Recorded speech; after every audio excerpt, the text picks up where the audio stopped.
Ready. Set. Gamecast. Shut up and sit down.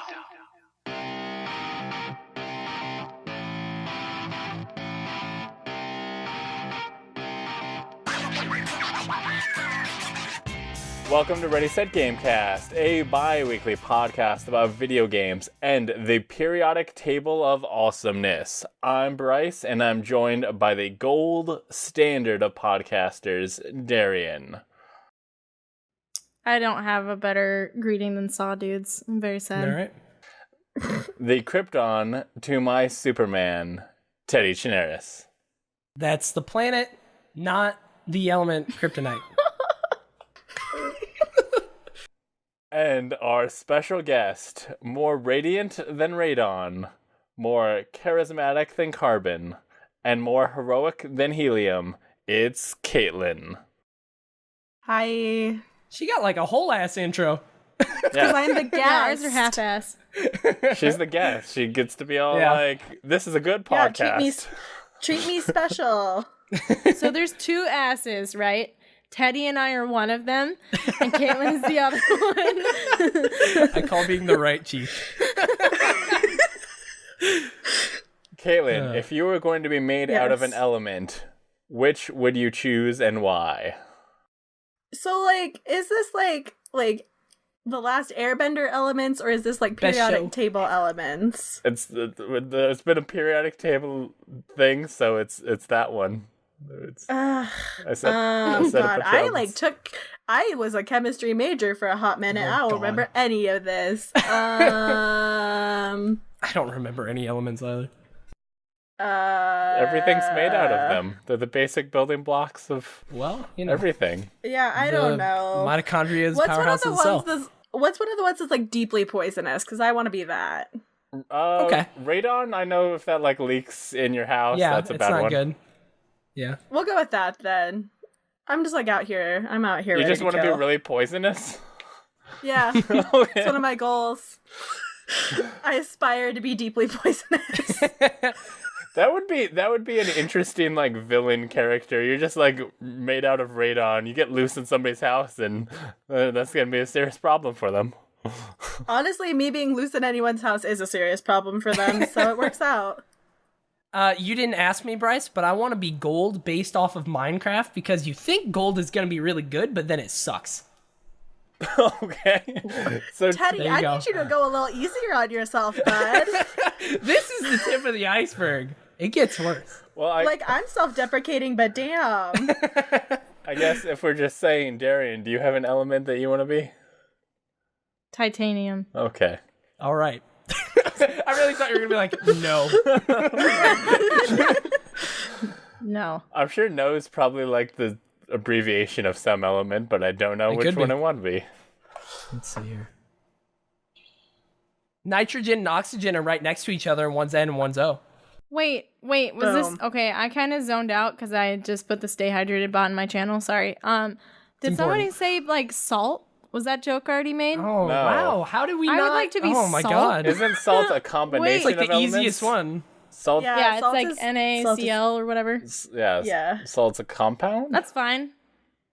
Okay. That's still, I mean, it's elements, isn't it? Sure, whatever. Also, the joke is actually that I'm already salt. Technically, right. Elements aren't elements if they're combined with other things, but whatever. It's like asking someone what superpower they'd want, and they'd be like, "I want to be Superman." And be like, "No, I want 7 of them, all in one.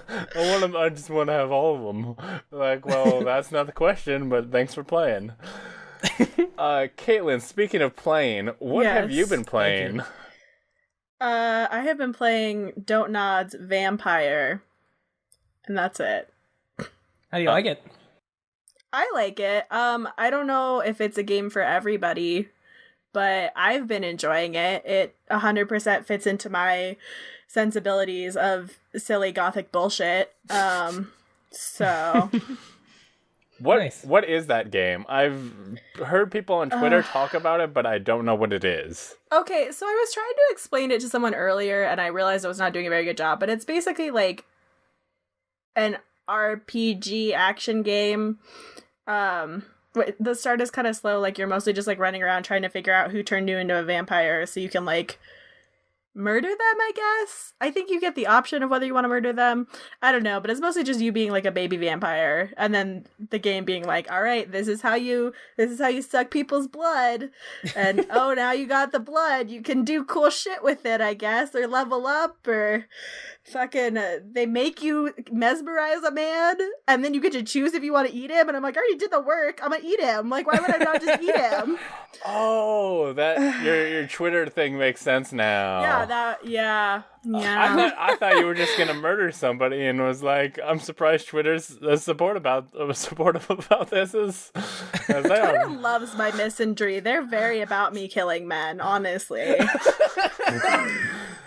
Twitter is very about me killing men.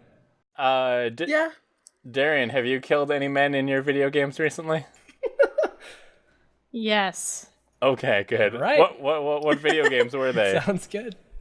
Well, Skyrim, I've killed lots of men in there. It's true. I've been playing League of Legends. I haven't killed that many men in that one. Like, I mean, like, a pretty average amount, I would say. Just for an the 80 right carry amount. main. Just the average. Just the right amount of men to kill. The normal amount of men killing. I played a lot of. I've been playing a lot of Skyrim, and On Alexa? listen, no, Yes. on my computer. So I learned a new thing about Skyrim, which has been constantly happening because I haven't played much Skyrim at all. But I took a cart to a town that I've never been to in any of my previous playthroughs. And as soon as I got there was a hit out for me from someone hired people to come and try to kill me. And I killed 2 men there, and one of them was a woman. And that's the most distinct thing that stands out for men killing in Skyrim. the women. Wow. My favorite type of men are also women. So I also played Beyond Two Souls. There's been no men killing in there yet.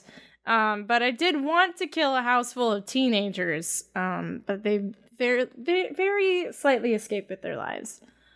Have you guys played that game? No. I've watched a whole playthrough of it. I've heard it I wasn't great. started it and never finished it. What are you talking about? I like Beyond Two Everybody Souls. really It's liked very it. good. Really? I heard it thought- wasn't great. I thought people were talking. It has like really good reviews. Pretty I've sure. watched No, a lot it of all people the way didn't like through. Beyond Two Souls. No, a lot of people didn't like it. A lot of people Wait. like. Are we talking about Beyond Two Yeah. Souls? Yes. Yeah. I thought we were talking about Until People- Dawn. Maybe I just like Yeah, we're did- talking, no. we're talking about Okay. the Ellen No. Page game. Yeah, I heard it's not that good too. Okay. Oh. There we go. I mean, I Okay. don't know. I liked I played like the first 2 parts of it. I thought it was fine, but I didn't finish it, so I guess that says something. I don't know. I liked it enough to play it myself. I watched Yeah. someone else play through it, and there's very little diversion from like your decision making as far as I can tell. Like, it seems like the game progresses the same way. Did you get it But- from PlayStation Plus? Because it was I think so, it was Yeah, free probably. Gave it away a for month free. ago or so. Yeah, the same time that Detroit Become Human came out, Yeah. they had it available. I also played a little bit of what's their other game? Heavy Rain. Oh. Yeah. That's a bad game. I love. I hear it doesn't age fight well. Me. That's a good game. That's a Everyone- good fucking game. everyone David Cage loved it sucks, when it came and out. he's a bad person. But Heavy Rain is good. God damn it. That I tried playing that game for somebody because I remember the story being really cool and the choices, but the controls are Yeah. very, Controls very are bad. so bad. Oh, The yeah, way I you mean, control the person, it's like, oh, I'm driving a car right now. Like, that is what my brain says when you have to hold down the R2 button to steer. Yeah, like, no, You the do? controls aren't good. I'm not here to defend the controls, but the game is fun. Also, Darian, I want to fight you because you fucking got to romance Polly in Monster Prom, and she hates me, and I'm very mad about it. that was dumb luck, and I haven't been I able to listened- romance literally anybody else I since. screamed. I was listening to that episode, and I just was like yelling in my car. I got the was so secret mad. ending first playthrough, and then that I haven't gotten a good ending at all since then. I was so mad. Do you both have it on PC? I think it's only on PC, isn't it? I don't know. I thought it was Monster on the Farm, PlayStation. I'm pretty sure. I'm pretty sure it's only a PC game. Well, you guys can play together and see who maybe you can work together to romance the people. I think you have to fight each other directly in that, don't you? I don't, Yeah, Like, isn't it's it, like, not competing working for together. someone? I mean, I don't know. well, you can kind of work together in that, like, if you each want different people, you can just kind of avoid each other, essentially. Yeah, the trailer showed a guy playing single player, and he's like, "Oh, this girl won't like me or doesn't like me. I'm gonna invite my friends, and they're gonna help me get the girl." So I don't know if you can work together. Wingman. But Yeah, I don't know. I haven't played it with anybody. I should. Anyway, Heavy Rain. Okay, I didn't get very far in it because the gameplay was rough. And so I played Detroit Become Human, and that's the only game that I had played from oh god, what is that studio? Kirk Cameron. Quantic Dream. I don't is know. it- Quantic Dream. Quantum Dream. Quantic Quantum Dream. yeah. Okay, so I played Detroit Become Human. That's the only Quantic Dream game I've played prior to this. And then I went and started Beyond Two Souls, and I was like, all right. Like, a lot of the controls are kind of similar. The way you control the second soul is different, but it's, I don't know. It was similar. And then I played Heavy Rain, and I was like, okay, well, I can see how this evolved into Detroit Become Human for, like, the controls, but, like, holy fuck, it was so clunky and uncomfortable. And, like, when, in, like, the second scene, when you, like, lose track of your son, and he's got the balloon, Jason, it took me half an hour to find him. No, that part sucks. The gameplay of that game sucks, but, like, I love stupid crime shit, and, like, Heavy Rain is the epitome of stupid crime shit. So I was, like, very here for it.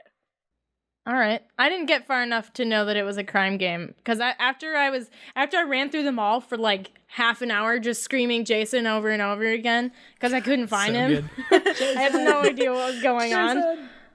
Jason! Jason! I had an audience too. I think my boyfriend was sitting next to me. He's like, "What the fuck is going on? Like, what are you doing?" Okay. I was like, "I have no idea." That's just become a after- meme. It's just After It is. we didn't find Jason, and then we eventually killed Jason, I kind of gave up, because, like, there was also, like, right after, so I feel like this isn't spoilery because it's like half an hour into the game if you play it right. It's also you like play a it right. 20-year-old game. It's So- a 20-hour game? It's not that old. It's just old. That game is okay. it's well, old. yeah, I don't know.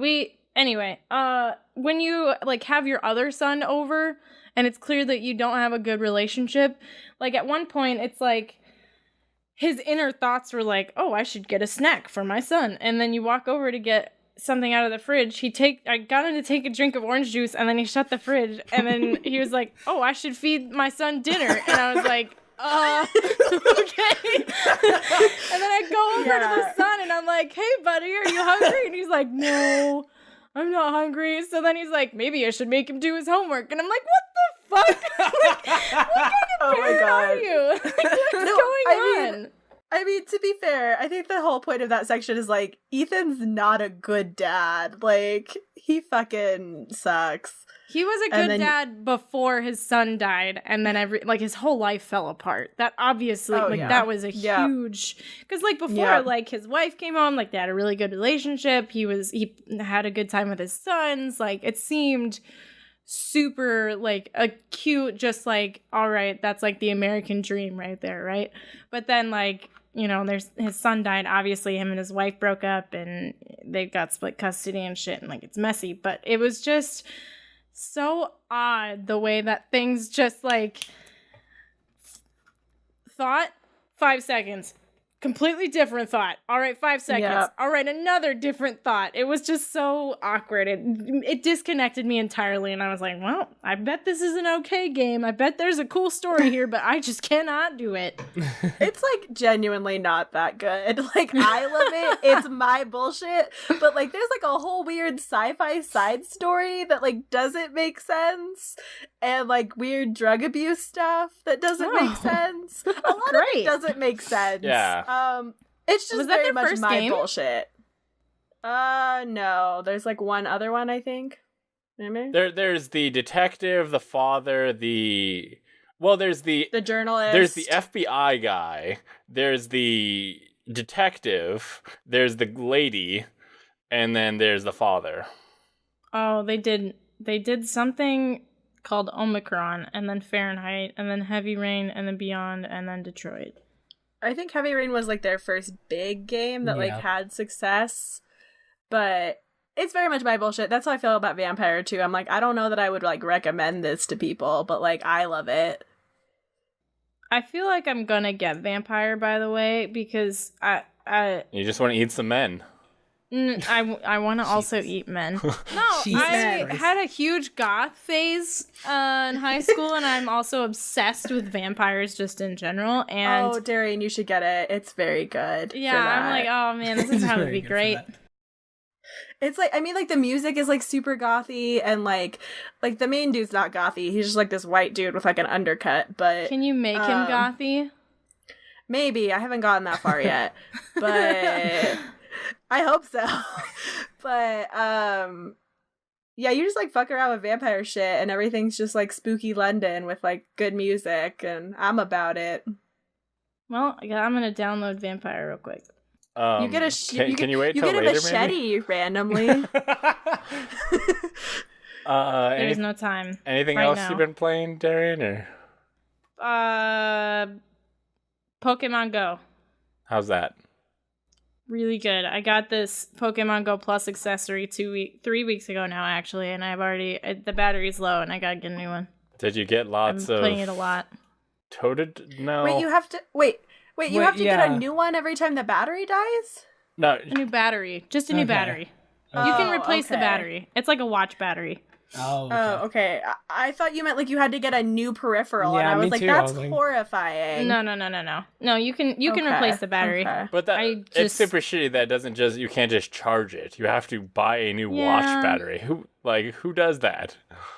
What lifestyle we live in? I mean, it's like Tamagotchis. Dude, every now and then I go to my brother-in-law's and I try to use his Xbox controller, and like the batteries will run out, and I'm like, oh yeah, this thing still uses batteries. Like, yeah, no, when I found out that Xbox controllers still use batteries, I, like, lost my fucking mind. It was horrifying. You can get rechargeable things for them. With a charger, Battery packs are singular battery. But, like, why isn't it just like that, though? Yeah, it should have been. I agree. Because not everybody's a hardcore gamer that needs rechargeable batteries. But, like, why not? What's the downside? If your phone is rechargeable, I feel like all of your electronics should be. Yeah, who wants to buy batteries? No one. What is buying batteries more convenient than sticking a cord in it and having it charge? I don't like having that many fucking cords around, all right? I so many. hate I already the have amount. so many. Like, what's one more? It's fine. I mean, you only need like... It also is like the so many same... cords. it's the same cord, right? It would just be like a micro USB. Yeah. Like, I got one of those already for my PlayStation. Yeah. That's true. I don't know. I don't mind I it. always feel guilty of like throwing batteries away because I'm like, I feel like this is bad for the environment, but I don't know. What I don't like it. I thought it was dumb. Tay Chinaris, how do you feel about the environment? For the love of God. I was like, when is he gonna ask me? I asked you how you felt about the environment. Did you actually? Yes, tell me I'm how you telling feel you what games I've played. I played Overwatch this last week, like usual, a bunch of Overwatch. I actually played some more Battle Right. I think I said that on the last episode, but I played that with a couple of friends.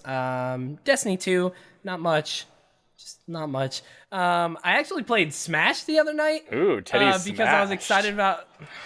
God damn it. I was excited about Smash Bros. Ultimate, so I hopped in and played a game there. I played Link versus a level 9 Marth, and it took me like 5 tries to try and kill him, and it was rough, and I'm bad.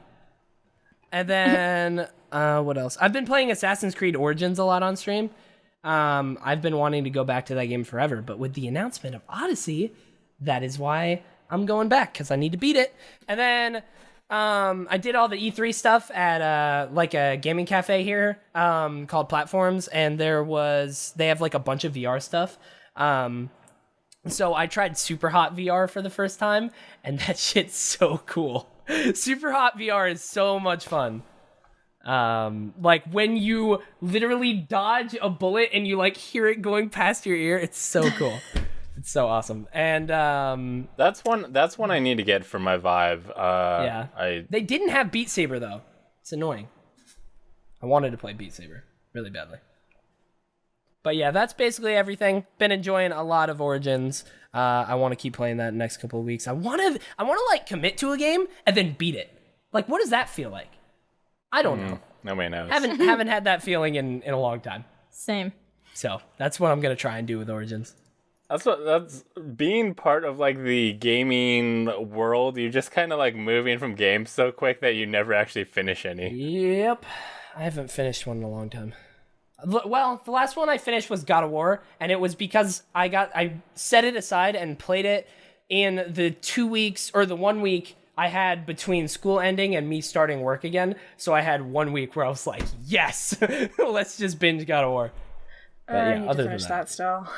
Yeah, I've been renting it from Redbox when they have like either discounts or like free rentals or whatever. So I've been playing it like once a month for like a day. It's really good. I beat it in like 3 days. Oh, I've had it. I just don't like it that much. Wow. Don't be like Moises. Moises and I are like very on the same page about God of War so far. Oh no. I was listening to one of their podcasts and he just quietly like threw in a hot take while other people were saying other hot takes, and he just quietly was like, God of War's bad. And I was like, Moises! in my that's car. How I felt too. I was so disappointed because I started it and then I was like, oh no, I don't like this. One of the best video games I've ever played. But it's okay. You know, it's alright. It's alright. Bryce, what have you been playing? So, we'll, I guess, not really talk about this in the EA deal, but just whenever there's announcements that there's like, hey, there's this free-to-play thing from a franchise you care about, I kind of like, well, it's free, let me check it out. So I tried Command & Conquer Rivals. I actually got pretty far and see, this is a pay-to-win game. You literally, it has loot boxes and it is pay to win. Who would guess from EA? Wow. Because you are opening crates, and inside the crates are cards that will allow you to increase the stats of your units, and then you send them out, and thus, if your units are stronger, you'll probably have a better chance. In the actual, and which is super weird because they're trying to push it as a super competitive game. Which they did a whole like 5-minute thing trying to be like, look how esports this can be. But when I don't think you can do esports and pay to win in the same thing. No. But that's definitely seems to be what what the game is. There's been so many MMOs that like go free to play and then eventually go down the pay to win rabbit hole, and as soon as they get there, everyone's like, nope, and then it's gone. That's happened. That seems like the steroids equivalent of esports. Yeah. But yeah. But this game definitely started out from the get-go. Wow. It's very quick. Like you can like one wrong move and you can lose really quickly. It is kind of an interesting dynamic of like, okay, am I gonna send my troops here? What troop, like this guy's sending out missile launchers, I can send out some smaller units to try and counter him, but then I've got to worry about like he could set on a turn and decimate me and stuff. What's kind of interesting is it's got you controlling these platforms, and if you control a majority of the platforms, you control the nuclear missile that will launch off. And kind of the mechanics to that thing are really stupid. Like, you can control the platforms for 90% of the game, or 90% of the missile's launch, but if they take it at the last second, then it shoots at your base. So, like, you could just, like, wait till the last second and do it, which is kind of shitty. But what's also interesting, so 90% of the games are won from just controlling the platforms and then having the missile shoot at the other player, which a missile will do half damage to a base, so you've got to do it twice to finish somebody off. But what's interesting is that you can actually just attack their base straight out. Like, it'll take a long time. Definitely the missile is a lot quicker and stuff. But there was a time where a guy was had the platforms and was going to shoot to like launch the missile at me, but I just took my like missile launcher, like really powerful units, over to his base and blew up his base before he could shoot the missile at me. But overall, don't recommend. All right. But what it did make, like, I was gonna download it, but now I'm not. There's a kind of funny best friends clan in there. It did make me want to play Command and Conquer again, and I've heard EA talk about their EA Access or Origin Access thing, so I figured, hey, I want to try Unravel 2. So I'm gonna get Origin Access. I did a free trial thing, and I ended up playing a little bit of Unravel. It seems really interesting. Like it's puzzle-ish, but it seems like it's got kind of a story. I got very, very early on, just kind of testing it out. Okay. Also, did you know that you can connect your Nintendo Switch controllers to a PC to play games? No, Yep. I did not actually. Yeah, you can connect it both as a Bluetooth device or just connect a cord. But yeah, you just like Cool. press the button at the top and scan with your Bluetooth and just connect it. It works. The only problem is that when I tried playing Unravel with the Switch controller, it was just like, press button 1, press button 5. Be like, what's button 5? Is that one of the triggers? Is that the B button? This could No idea. So I literally was just like trying all of the button combinations. It was like, this is not workable. I cannot be guessing what button you mean. So I didn't get very far with that. But You could look up a generic PC controller to see which buttons correspond. That's how generic PC controllers are. They're just all numbered. All the yeah, I buttons could are. map it too. There's some programs you can get to map it correctly and stuff. That sounds like so much work. Yeah, it is. But if you have no other option, like I had my laptop and I had my Switch with me and my Pro controller, so it's like I want to try this game with a controller, but I don't have any other controllers, so I'm trying this. So it's an option. But it did make, because I had Origin Access, it gave me access to a bunch of games for free, and I played the original Command and Conquer. Which that game is awesome because, I mean, like, it has a lot of control stuff. Like, you can't just be like, hey, just keep building this unit. You just have to literally wait for them to finish building and then click again.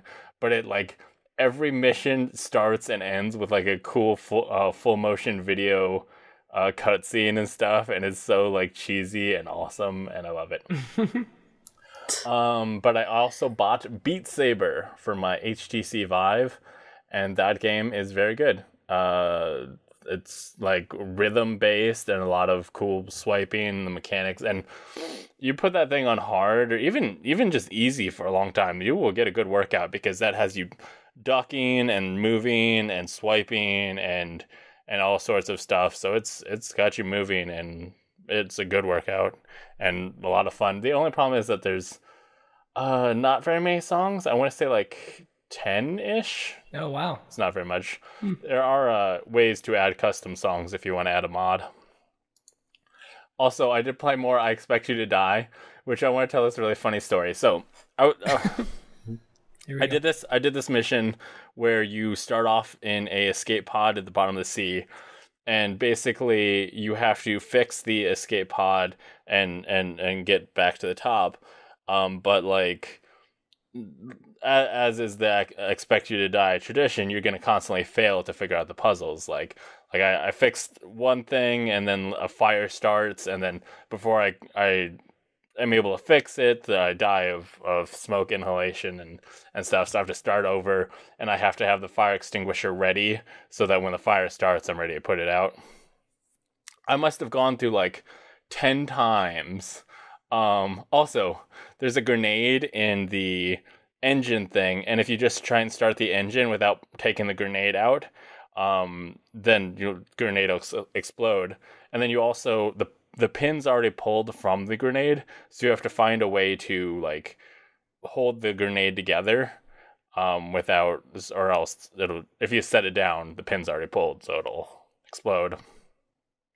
So like the 10th try, I did everything. I was also like super like skittish. So there's also like a whole bunch of grenades and this other thing. They all have their pins in them, so they're good. But there's a caulk gun, so you can just like, I took the first grenade and I just caulked it closed, and then I took all of these other grenades that had their pin in that nothing was gonna happen to them, but I caulked them closed too. Just nothing's gonna happen to these grenades. There's also 2 flare guns that I think I shot one off to get access to the fire extinguisher, and another one I fired off to see if a paper was flammable. So I shot off my 2 flare guns. I solve all the puzzles. I defeated the self-destruct thing. Seriously, I went through this over. It must have taken like 2 hours or something. Just going through it over and over. And I finally get to the top, and I open up the thing, and they're like, "You did it. We've reestablished communication. Just like do something to let us know where you are so we can come pick you up." And I'm like looking around, my flare guns are used up, and I'm like, well, maybe I could throw a grenade, maybe they can see explosion. Oh shit, I've caulked together all of the grenades. There's nothing I can do. I defeated all the puzzles. I can't die. I'm just sitting there unable to win, unable to lose. I was like, Man. well, I guess I'll play again tomorrow because fuck this. Yep. That sounds awful. Yeah, it's cool little, like, it's an escape room type experience, but you're going to fail a lot. It kind of I don't. expects you to lose. Hard pass. I don't like to be challenged. Oh. I also been playing some Pokemon Go. I was hanging out with a friend this weekend who's really into the game, and there was also a community day where there's a Pokemon that all the people like. Tyranitar. Yeah, that dude. And this was in a bigger city, and there were people all over. There's actually like a lot of people who are really come out for that game. It was actually pretty cool to see like people all over playing the game and doing stuff and good times. I was really sad. I didn't even get halfway to Tyranitar because I had to work. So like I had my Go Plus going, but like I didn't catch enough. Rookie mistake. How will you ever recover?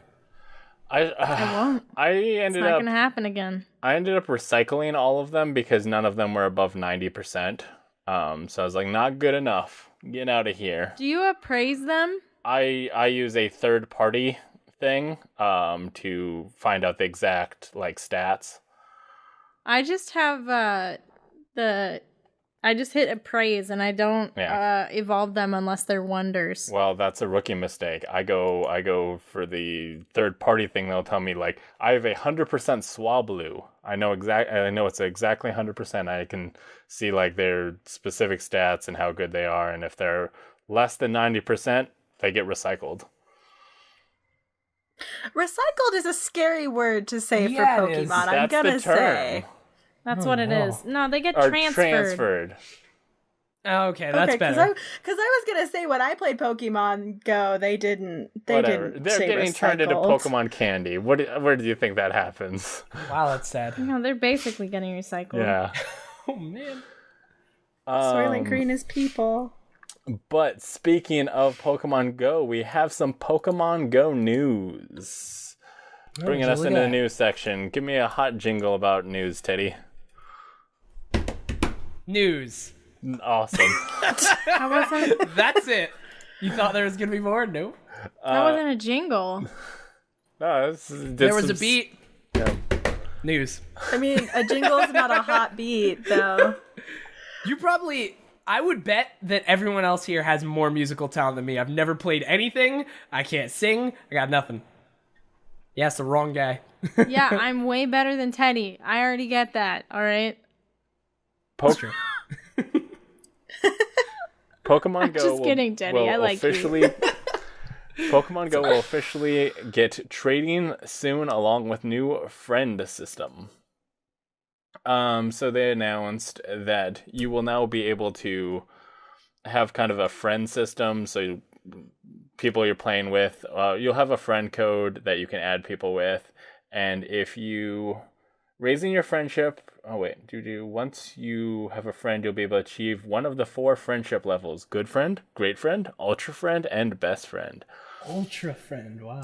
I feel like ultra friend is better than best friend, right? Like, It if you're should an be. ultra friend, What? How is there something better than best? ultra is Ultra. better than best. Yeah, I feel like But- ultra. But best I don't know is about that. literally the word Ultra's a best. descriptor that's loosely like ultra's like, yeah, super good. It's Yeah. It's up there, but like best is like you don't get better than best. It's Yeah, I good, guess. better, best. That's like Ultra just sounds so extreme. Ultra Ultra sounds cooler, better. Yeah. but it's technicalities. You I don't didn't get need this better than English best. lesson today. Okay? Let's move along with the Don't challenge it. But each friendship level will give you advantages. Just the basic one will just allow you to trade with other people, except mythic Pokemon. Great Friend will give you a discount for trading because you will have to pay a Stardust fee whenever you trade Pokemon. You get a attack bonus during gym battles with that friend and more Premier Balls during raids with that friend. Ultra Friends get an additional discount, a larger attack bonuses, and more Premier Bottles. And Best Friends get a major discount, more attack, and more Premier Balls.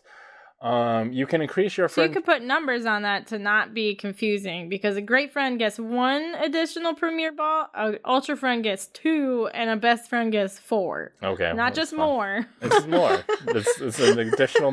You get more premier balls. Well, for great friend, you only get 1 more premier ball. But you said Is my balls. Is my statement true or not? It's always it's more balls. Not with the great one. get more Actually, balls. your statement was inaccurate. Okay. Your friend. So you can increase your friendship level with a particular friend by sending gifts, trading, and participating in gym battles or raid battles together. Your friendship can only increase once per day per friend. Good friends 1 day, great friends 7 days, ultra friend is 30 days, and best friend is 90 days. So you'll be able to get gifts from Pokestops that can be sent to your friends. Trading's coming, and yeah, the friendship stuff. Get ready for Game of the Year 2018, basically. This will. I don't think they've announced an official date, but it is assumed it will come before Pokemon Go Fest, which will take place July 14th and 15th in Chicago. They're doing Pokemon Go Fest again? Yep. Yeah, I was gonna say, how do you think that's gonna go? It went so well last time, and they're doing it again. Wow, I don't think Okay, that's you how you would completely phrase that, glossed but over how Alolan eggs are gonna be gifts. Okay, what? I'm really excited for that. stop the presses. Tell me about it. The gifts that you can get to give your friends can also contain like Alolan eggs. So the Alolan versions of your Pokemon could be in these special eggs that are 7-kilometer eggs. Yes. And the gifts that you give will also be rare items like hyper potions, revives, etc. So that I like, this is stuff that they've talked about from the beginning and people have wanted from the beginning, and finally the game is becoming the game that it should have been at launch. So that's exciting. Wow. Congrats. I mean, not everybody. We did 100%, it. We but got it's there. getting there. What does it still need to become the game during Craves? To be less glitchy. It's still very glitchy for a lot of people. Yeah, when I was playing during Community Day, no, it wasn't even Community Day. It was just yesterday. I was doing a gym battle where there's this dude who was just camping this gym. Like, I was going to drop a Pokemon at this blue gym, and it turned out this guy was attacking it. So I was just like trying to feed berries to the guy, just hoping he'd drop off. And I was like I ran out of being able to give him more berries, so I let him finish it off. I took out his Pokemon once he dropped it and put new ones, and I was even with my friend, so he had to take out 2 for every one he dropped. And we just went back and forth a while, and then I was like, I don't have this kind of time. You clearly are going to be here a while. Just have it. I do that at work. I fiercely protect the gym that's right next to my job. As you should. But yeah, it was running really slaggy, and I was like, I don't know why. I could see during Community Day when everybody's playing, but this was just like random day. Yeah, I've noticed that there's weird glitches with like the actual GPS tracking. Like I personally don't have too many issues with it, but all of the people that I play with, like their character will just randomly run off like 5 blocks over and just chill, and it's not drawing from where they are. So it's not like if we're going on a walk or something, it's not logging their movement correctly, which sucks. Is it a GPS problem or is it a Pokemon Go problem? Well, the only common thing is the Pokemon Go. It's a weird thing that's happening in the game. I guess I can't attest to whether it's the game's fault or not, but that is the common factor. Teddy Chinaris, can you attest if this next story is PlayStation's fault? I can attest that this is absolutely PlayStation's fault, yeah. Okay, tell me about it. And this next story is about how... okay, so they launched Fortnite on the Switch, which we all knew they were going to do for fucking forever. And they finally launched it at E3. And basically... Let me find the actual message. When you try and log into your Epic Games account with an Epic account that has been linked to a PlayStation account, like you don't even have to have played a match. Like if it is linked, it will say this Fortnite account is associated with a platform which does not allow it to operate on Switch. Neither the Fortnite website nor Epic customer service are able to change this. To play Fortnite on Switch, please create a new account. So if your account is linked to your PlayStation account, if your Epic account is linked, you cannot play on Switch. You have to make a new account. Which apparently I went to go play on Xbox. It's been the same thing on Xbox this whole time, and nobody really freaked out there, which I thought was odd. Wait, yes, it doesn't let you log in on Xbox either. I thought Xbox has crossplay. Xbox has crossplay with PC and Switch and mobile. Okay, so you can't share accounts from Xbox to Switch? You can't share accounts from Xbox and PS4. No, Xbox and PS4. That's what I'm saying. Yeah, well, yes. I you can share between Xbox and Switch, yeah. Yeah, okay. So yeah. It's still been locked for so you can switch between PC. You can share between PC and PS4. Yeah. Basically the PS4 can share with PC and mobile. It can't share with Switch and it can't share with Xbox. But I just thought that this was... I knew that it couldn't crossplay with Xbox, but I didn't know the account thing. This was like totally new, and I thought I could go over and do that. Basically, I deleted Fortnite off my PlayStation. I'm going to make a new account and play it on everything else with that. Because it's pretty fucked up. Like, come on, man. Like, I get not wanting to do crossplay. It's fine. It's not great. I don't really like that decision, but I kind of get it from a business standpoint. But just like saying, no, you can't play on this platform, come back and play on ours. Like, that's not okay. It's quite annoying. And that's basically the story. Sony came out with a statement basically saying, like, their statement was something along the lines of, like, we have over however many million players on our platform. They basically were like, hey, we have a lot of people here. You can play here. Like, not a good statement. Yeah. Do you think this will eventually push people? Or push it's already pushed some people. I mean, Greg's doing the same thing that I'm doing. I think Zyger's doing it too. I know a couple of people that were like, all right, not playing on PlayStation. Do you think that will push PlayStation to finally allow? Because Fortnite is such a big game that, and I can totally see, like, you're not going to play on both Xbox and PS4. Like, I can totally see that. Why would you want to do both? So yeah, it's probably not been something people have noticed. Because I have friends on Xbox that aren't on PS4. That's why crossplay as a whole is always good. It's always good, like no matter what. But not for the businesses. It's good for the consumers. But yeah, I don't know if this is gonna make them do anything and actually change, but I really hope so. But I don't know. I could totally see them just being like, it'll blow over and not do something forever. Yeah, it depends on how much. I mean, their stock price has dropped very slightly. Yeah. But we'll see how long people are upset, how much money they can stand to lose. And like, there's no technical reason they can't. Like, Fortnite accidentally turned on crossplay once. Yeah. So they did. it's just Sony's decision. So It is. all they have to do is say it's fine. And It's extremely annoying. Can you use your Epic account on the mobile versions? Yes. Huh. Mobile that's weird. links with basically everything. And yeah. anything that PlayStation doesn't consider one of their competitors. Yeah, so PlayStation links with PC and mobile. No. So Capitalism is fun. Speaking of Also, what? I'm also just sorry that it sounds like my house is falling down. It's like hailing, I think. Oh, is well, that that's what- Very not good. scary. Yeah, I no, the was weather. like, yeah, no, my eyeballs have been big this whole time because I think my house is being destroyed by hail currently. So That's not good.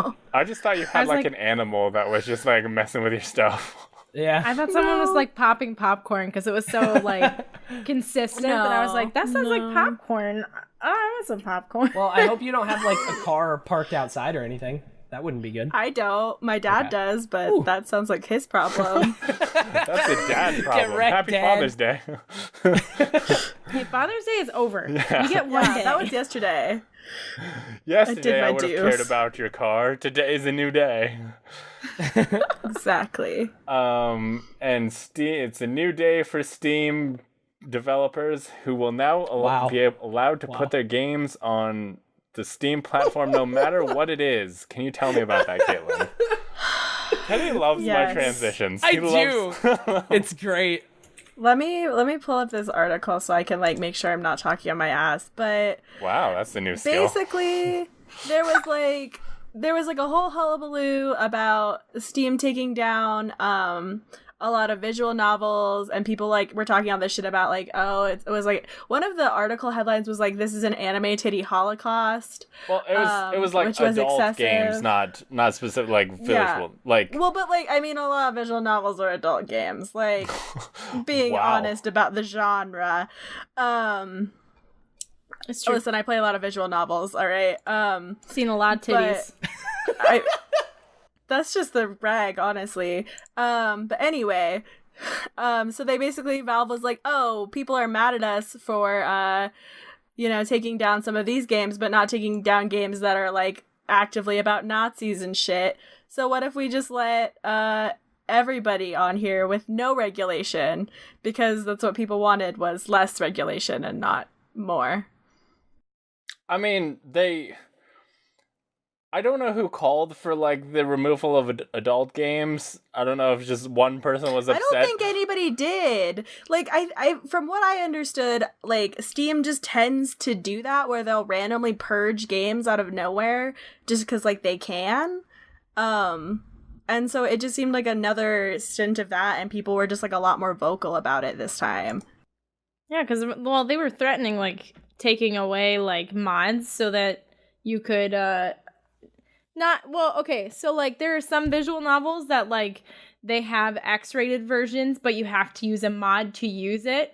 And so Yep. Steam was going and attacking the games that had things like that. And, like, there was one article that my community got attached to because back when I did YouTube, I did a playthrough of, like, Honey Pop and Honey Cam Simulator and stuff. Or Honey Camp, whatever. The Honey series, because it's fun. And they were threatening to take games like that down. One of them is a clicking game, all right? And it's So fun. about camming, and it's great. fun. But the other one is a dating game, and you date like 1,000 girls. It is great. It is. Yeah, the goal is is to have great. sex with all of the girls. And you know what? I did it. I did all of the girls, okay? I'm proud of you. What face? We're all proud of Darian. Anyway. So, Anyway. how do you feel about them letting everything in? Like, obviously, they're not going to be taking down the adult games, but they're also going to let in everything. I think it's bullshit, personally, but I'm not a huge fan of it. Darian shrugging awkwardly. It just seems like instead of them taking responsibility for their shit, they're just like, well, now we don't have to care about anything. Well, I feel like it allows. I'm not saying I agree with everything like, I'm not gonna be like, oh, I can go play all these racist games now. I can go play all these sexist games. Like, no.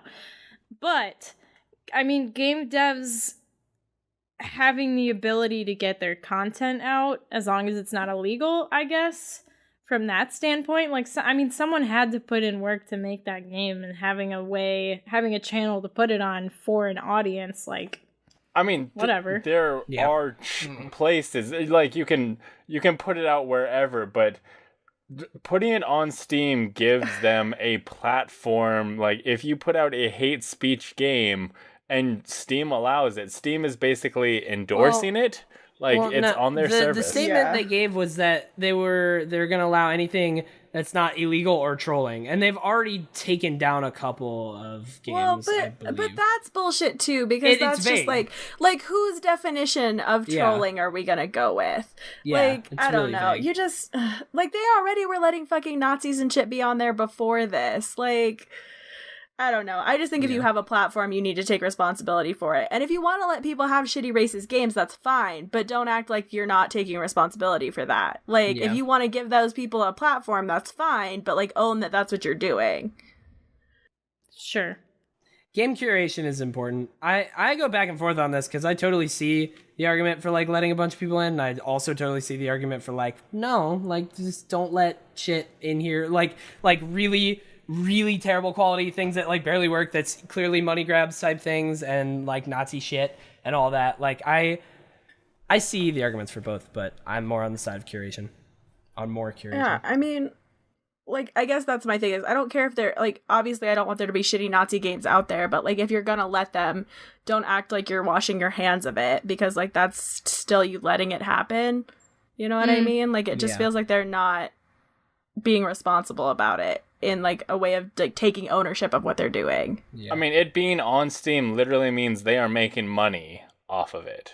It's like they're profiting from whatever shit ends up in their sewer, which it's basically, like, without curation, it's going to turn into that. It's just whatever is going to wash downhill is getting, and that means they're going to have the greatest games ever on their system, and they're also going to have the worst things ever, because letting anything in is going to let everything in.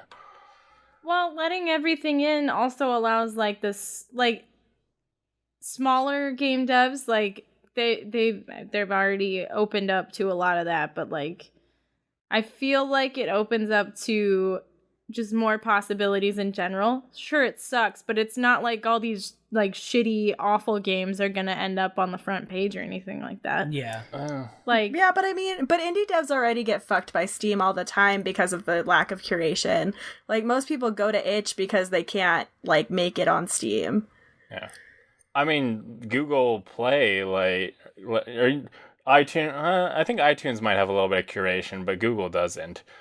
For sure. And, like, you can put lots of stuff on Google, but you're not gonna find the small niche stuff because it's, you know, covered up by the big stuff. So just allowing more things in is gonna make the best things harder to find, I think. Yeah.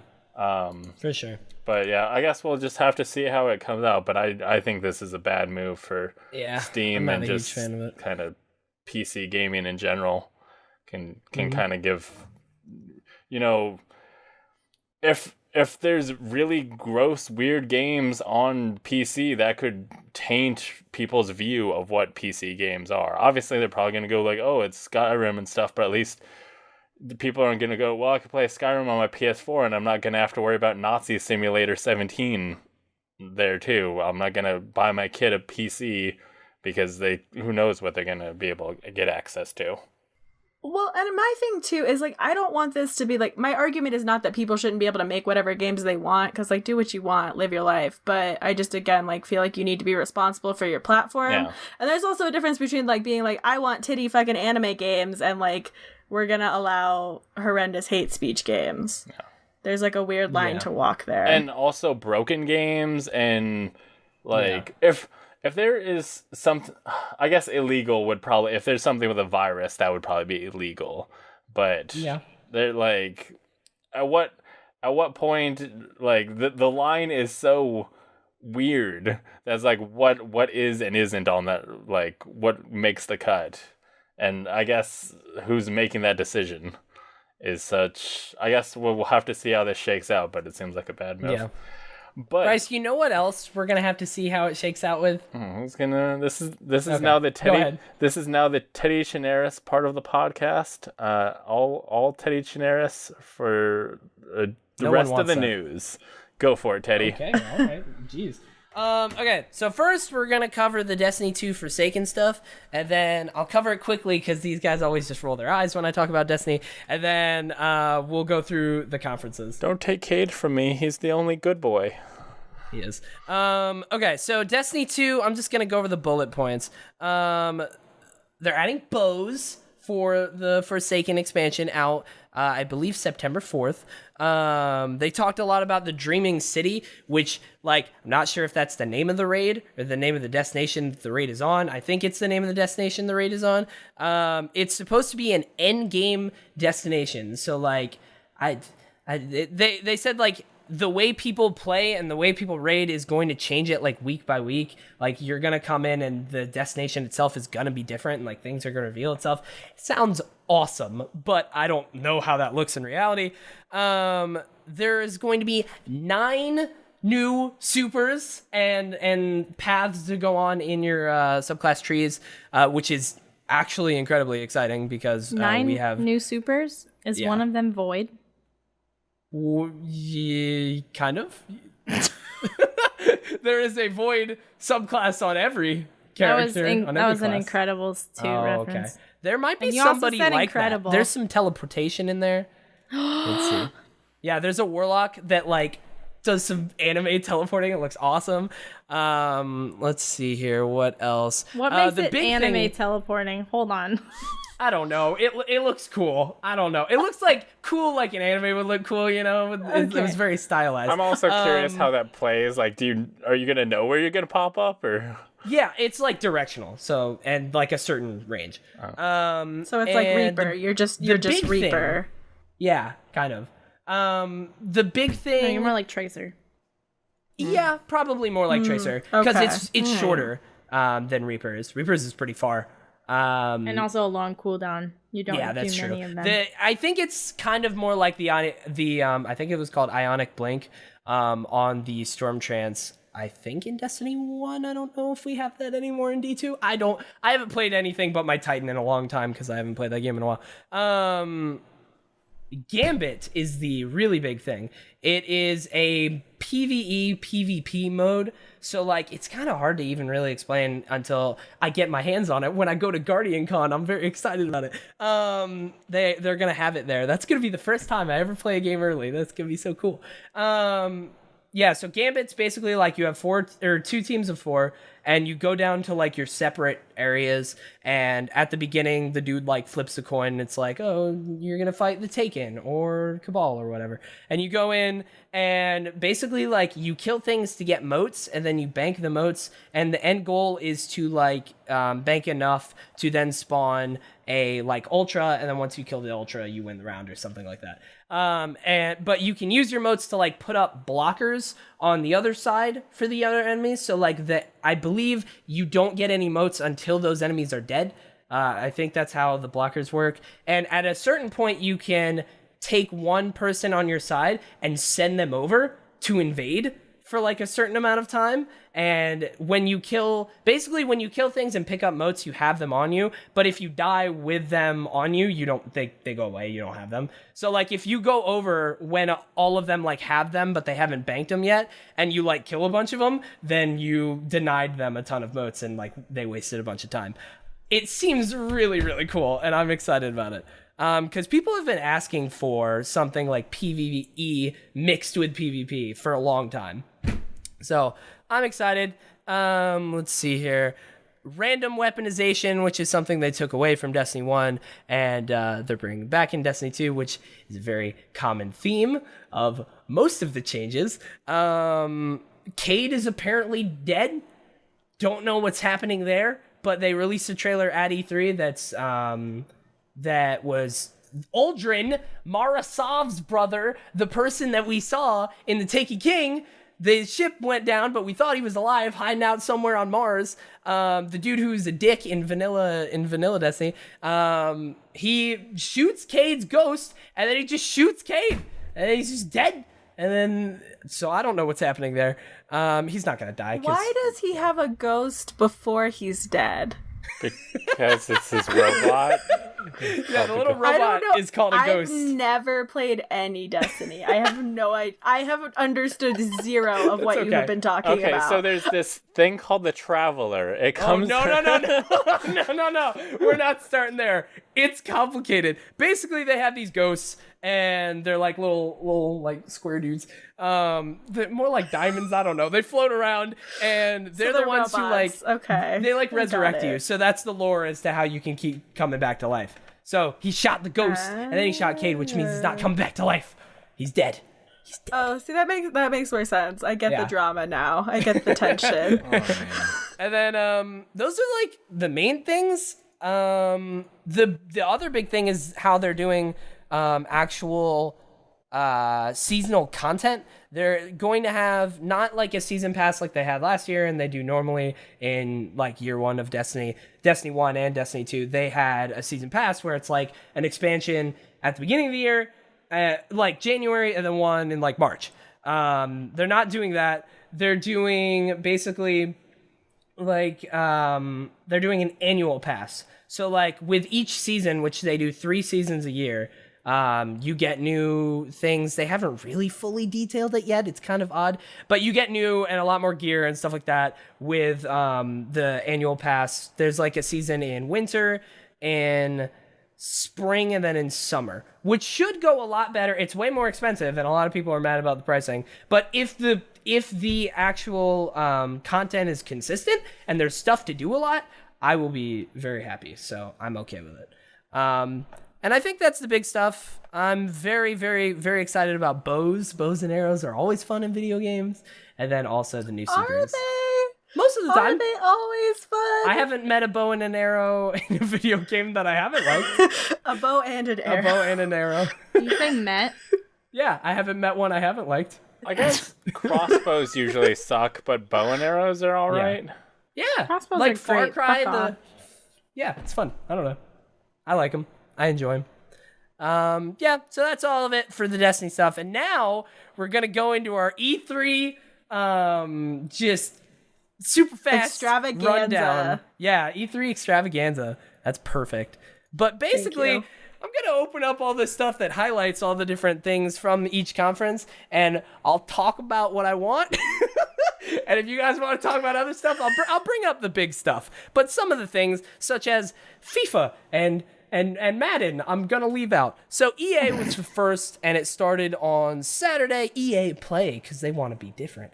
They talked about Anthem, which is the big one that I'm about, because I'm a Destiny guy, and it's supposed to be a Destiny-like. But a lot of the stuff that they showed off this year made it look a lot less like Destiny than we expected. And we're like, oh, okay, interesting.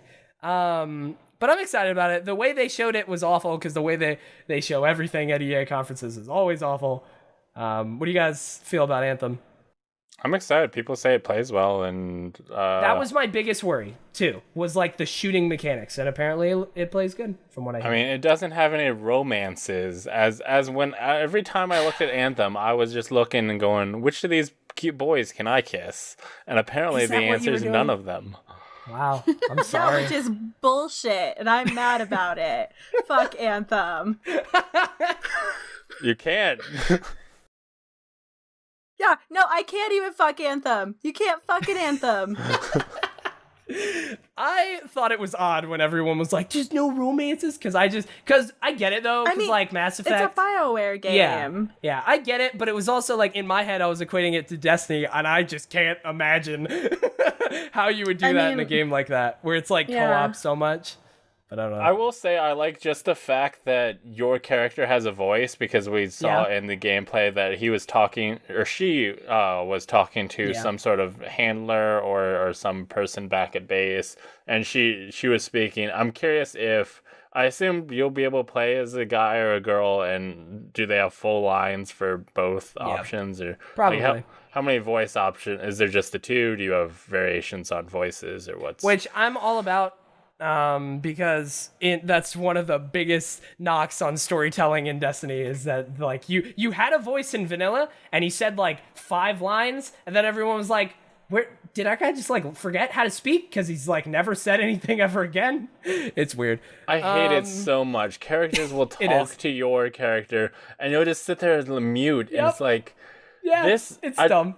Like people will say, "Oh, I like characters without voices. It makes you feel like you're the character," and it completely makes me feel detached from the story, from the character, from the whole thing. Yeah. They also talked about Battlefield 5, which I'm not really a Battlefield guy as a first-person shooter person, but you get to be gay. I appreciate what they do. What? You get to be gay, though. That's the exciting. big Battle 5 field news, is you get to be fucking gay. What? Like, let me be gay 2018, always. I didn't actually know that they did that in Battlefield 5. Yeah, I know you can be gay in Assassin's Creed. I missed the gay Battlefield news. No, people were pissed. People were like, what, they're ladies and they're gay? Fuck off. How did you find out they were gay? I think it's less that you get to be gay, and there's something, I have to look it up, but there's something with like the women arc in that where there's some gay shit. Some gay shit. In the fan fiction, you can be whatever you want to be. Listen, I'm all about the gay shit. Give me the gay shit in every game. Let me be gay always. Gay shit in 2018. 2018, let's go. And then also, they did a whole... we're just not even going to talk about this. Command & Conquer Rivals! FIFA, Madden, Command & Conquer, NBA Live, woo. Unravel 2 was a thing that they showed off, which they focused more on co-op. Gotta have little red Yarny and little blue Yarny. They can get all tangled up together and just go as one, which is, PG. And basically... Unravel 2 looks super cute, but it's only couch co-op, so that sucks. Yep, that sucks too, because I actually was super interested in doing it online, and then I was like, oh, guess I can't. Cool. But that was Guess I gotta get real friends. Yeah. Who has those? And that was the, and it's out today. They did that. Which I liked how they did that. That was good. Much better than how they did Star Wars. Oh, God. Let's get Battlefront 2 out of the way, and then we can talk about Fallen Order. In Battlefront 2, the dude came out. I think his name was Dennis. Don't know why I remember that. He came out. It's because they were like, here comes Dennis. Dennis is gonna talk about this game. Fucking Dennis is here to talk about. It's Star on the screen. Wars. It's like Dennis, whatever. Dennis, your savior has arrived. But yeah, he came out and he basically didn't really apologize. He was just like, came out too fast, made some mistakes, but now we're doing great. And he like didn't really even say that. Like, they needed to come out and be like, hey guys, we're really, really sorry. We're never gonna do that again. I promise on my mom. I apologize. Like, they needed to come out and do that, and they barely said anything about that. Yeah, no, instead they were just like, what if we gave you General Grievous, though? And then General Grievous has art up on there, but then they said Obi-Wan and no art. Like, they're not gonna have art for Obi-Wan, but General Grievous? Okay. It's because people like him better. He's got more arms. Why didn't they send General Grievous out to tell us about the DLC? Because he's not a real character. I'm sorry. I would have been very hyped. I hate to break it to you, Bryce. Like, if they had sent a General Grievous cosplayer out, I would have been like, EA won. They did it. They won E3. I'm okay. You do whatever with your loot boxes, man. Just give me General Grievous. Let's see that Send boy. him to my house. And then they announced Clone Wars stuff, so General Grievous, Obi-Wan Kenobi, and young Anakin. And they didn't give us Ahsoka. They should have. That would have been dope. They should have. That would have been so cool. That would have been better. It's like, we already have Anakin. Like, Darth Vader's in the game. Like, why do we need young And then, for the worst way you could reveal this type of information Vince Zampella was sitting, who I believe is the CEO of Respawn, was sitting in the crowd, and Andrew Renee, the host, was sitting with him. And she was like, hey, you got anything to tell us about your Star Wars game you're working on? And he was like, yeah, it's called Star Wars Jedi Fallen Order. And you use a lightsaber, and it's out, and it's supposed to be dark, and it's out holiday 2019. All right. And then they moved on. How does that make you guys feel? They could have just put a picture on the screen. All they could have done was a picture, but like even just a picture, they could have had it like dark. I've said this before, but they could have had it like black screen, just lame ass like VO, where it's like they're hunting us down, like we're the last of the Jedi, or whatever. And then all of a sudden, like a lightsaber ignites and shows Jedi Fallen Order Holiday 2019. That's all you had to do. Not even that, just literally like text on the wall that says you use a lightsaber. Jedi Fallen Order 2019. Just send General Grievous out to tell us about the game. Yeah, it was they should have. Andrew Renee just tried her best, but that was an awkward conversation. Yeah. Be like, sounds like a great time. No, it's a bad time. Yeah, he's like, no, it's bad, it's dark. And she's like, okay. EA's conference was very awkward. Like every part Easily of the that, most I was awkward. like, they needed like PR coaching or something, because They like really did. I understood like the Sea of Solitude dev, because she was just like literally overwhelmed. Yeah. But like everyone else, I was like, y'all, you like do this, right? Yeah. Like this is what you do. Like you talk about your game to people a lot, I would imagine. The Sea of Solitude dev was good too, but she went so long. I was like, you could have cut like 5 minutes out of this. It's okay. I was fine with her because I was like, you fucking feel yourself. Yeah, like she was caring you're about having your moment. Like you get it. You get it.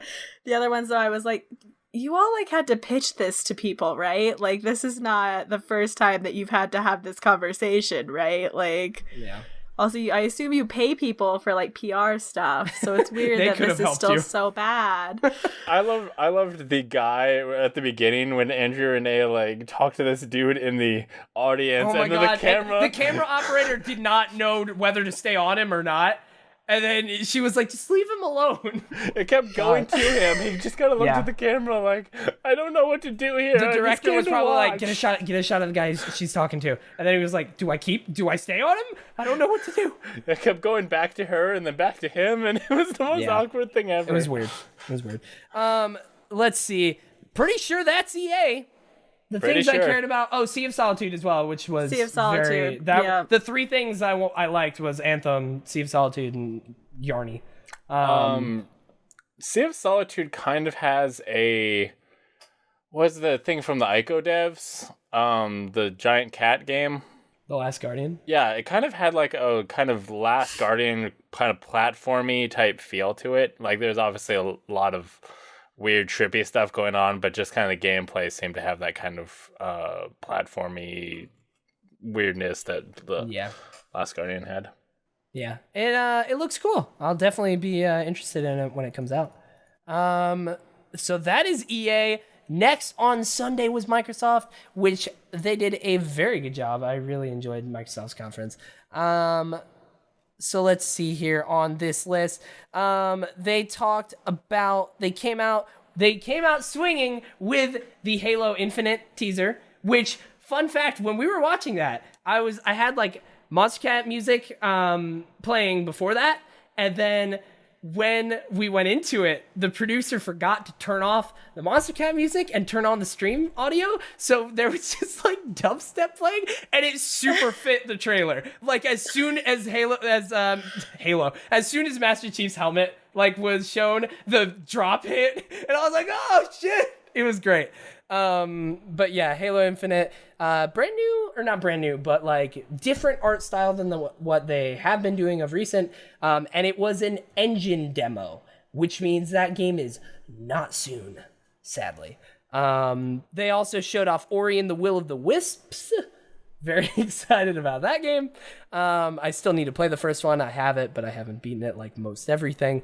Sekiro, Shadows Die Twice, From Software. Any big Dark Souls people here?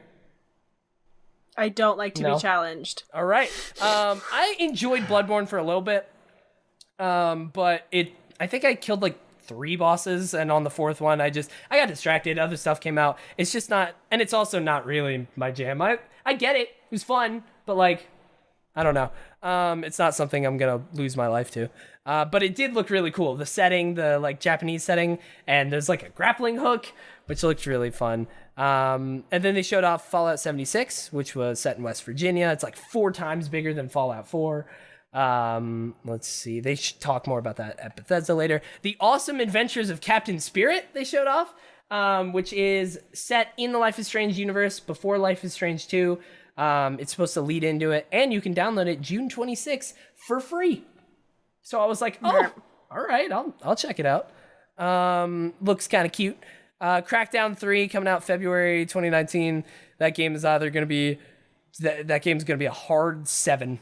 Just a 7 out of 10. Nier Automata Become as Gods Edition, so Nier for Xbox, which is also out June 26th. Metro Exodus, which still looks really cool. I want to play the other Metros because I want to get into that. Let's see here. Kingdom Hearts trailer, which had real weird VO. Darian, how do you feel about the Kingdom Hearts trailer? I mean, I was a fan. I could tell that Rapunzel hasn't done her lines yet because none of Rapunzel, like every time Rapunzel in it, it was like radio silence. So that was weird. They showed this trailer at 3 different conferences. So, each time it was like a little different, but every single time there was like no sound effects. So like Elsa shot the ice beam and it was just like silent. I was like, what is happening? And then they'd be running and there's like no footsteps. It was really weird. I mean, there was music behind it. So there was music. It was literally music and dialogue, but there was no sound effects. Like there's no Foley or anything like that. I'm cool with that. I was just more focused on the music and the kind of stuff happening that I wasn't like, I need to hear all the noises. Well, it's sound effects is one of those things that's like, when it's really good, you don't notice it. But like when it's gone, you're like, something's weird here. But maybe that's just me. Let's see here. Sea of Thieves came out and talked about how they have 1.5 million players, basically bragging. And then they showed off Cursed Sails and Forsaken Shores, which are the 2 expansions. Battlefield 5, the story look that they teased at the EA conference where they're like, stay tuned at Microsoft for more. And then it was just like a little bit longer of a trailer. It's like, okay. Forza Horizon 4 is set in Britain. The big thing is the seasons. That's coming out October 2nd. Forza Horizon is a game I've always kind of wanted to play because I like arcadey type racers, not really sim racers at all. But I have Game Pass, so I'm like, I'll be able to play that. Any of you guys interested in Forza? Any racing people? No? All right. No. This is when they came out and started talking about the 5 studios that they acquired. And that they are starting the Initiative, which is the studio that we saw them put up job listings for,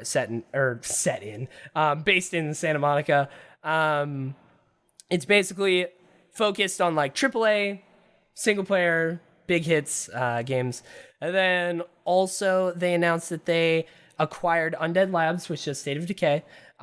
Playground, which does, I think, Forza Horizon, and then they are rumored to be doing a new Fable reboot. And then Ninja Theory, which does Hellblade, and Compulsion Games, which does We Happy Few. We Happy Few coming out August 10th, which is pretty soon for a game that we've seen forever. And then let's see here, PUBG. They basically came out and teased maybe a new map. Darian, you know about this, right? You're a PUBG person. The new map that they've been playtesting on the test servers for the PC is supposed to come to the Xbox before the end of the summer. Okay. That's what they talked about. Wow. We also saw a little bit of the snow map, which we saw somebody walking through snow and leaving tracks, which is huge. Like, being able to follow someone's tracks to them is buck wild. Buck wild, everybody. Strap in. And then Xbox is getting Tales of Vesperia, which I believe Tales has like always been a PlayStation exclusive series, right? I think so. Yeah. So I saw that and I was like, oh, dang. All right. The Division 2, They didn't really show too much there. March 15th, 2019. I'm excited slightly. Xbox Game Pass, they talked about how they're doing a fast start thing. ESO, Elder Scrolls Online, Fallout 4, and The Division all were available in Game Pass right now, which is pretty cool. Then they did a sizzle reel with like 20 billion games. Shadow of the Tomb Raider coming out September 14th. Session, which a lot of people were like, Skate 4? But no, just a new skateboard IP called Session.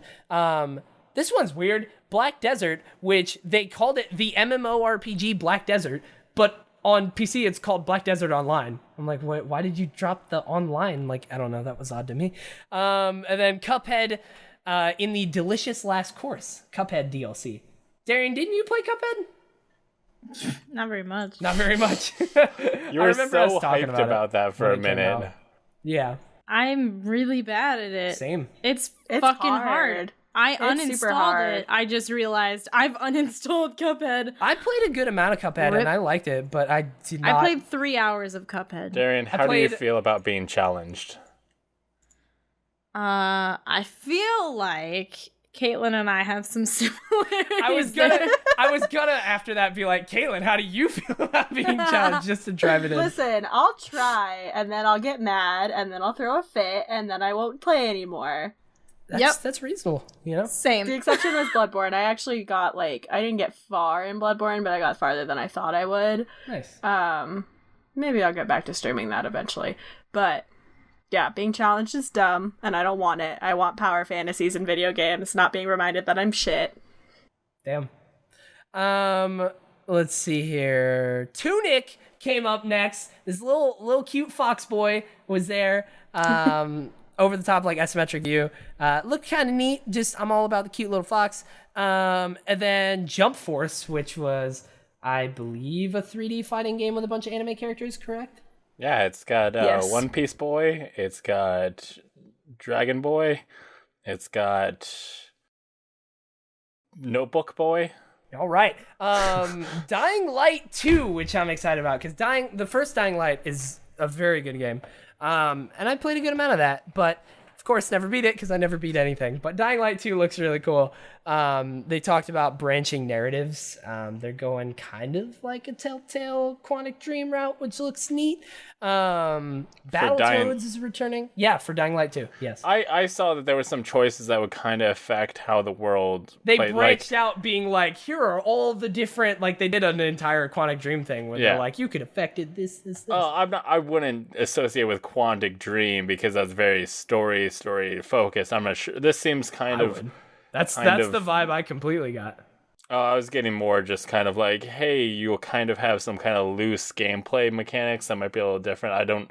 I don't see them having super different storylines. I'm pretty sure they said that it was like completely, I don't know. I'll have to rewatch it. And then Battletoads is returning. Yay. Just Cause 4. You're all about the Battletoads? I love Battletoads. I didn't know that people didn't like Battletoads until I was like a whole ass adult. So Have you beat Battletoads? Battletoads is hard. Oh god, no, of course not. Okay. Hard. I don't like to be challenged, but I have nostalgia. Yeah. You like the idea of Battletoads. Yeah, I also like that game made me gay. Like obviously, this is like the main bad guy is a hot, scary lady. Like, come on. Is that what makes you gay? Oh, definitely yes, 100%. The more you know. Now I know. Yeah. Just Cause 4 coming out December 4th. I'm also excited about that. They trolled one of very big E3 troll, one of the biggest, where they were like, I totally thought it was gonna be Gears of War 5, and then just Funko Pops. Just Gears Funko Pops hop through the screen. I'm like, oh, okay. And then they showed off Gears Tactics, which is a little mobile game, which looks kind of cool. And then they went into Gears of War 5. And I was like, okay, good. Thank God. Which is coming out 2019. And then Cyberpunk 2077 is how they finished that. Oh my God, is anybody else fucking jazzed about it? I am. Okay. I'm like wary, but Let's I'm go. jazzed. Yes. I was excited about it before because CD Projekt Red and Witcher 3, but like when people started seeing it and saying that it is technically a first-person shooter, I was like, oh, okay, now you're speaking to me. All right, cool. I was like, I don't know. Witcher 3 was so good third person, but then I'm like, I'm into first person shooters. So I mean, they just can't do like the effects of like putting a chip in your brain without the first person. Yeah, I saw a tweet that was something along the lines of like, in Witcher 3, you're third person because you're swinging a sword at people out in bushes. In Cyberpunk, you're first person shooter because you're shooting people in tight hallways.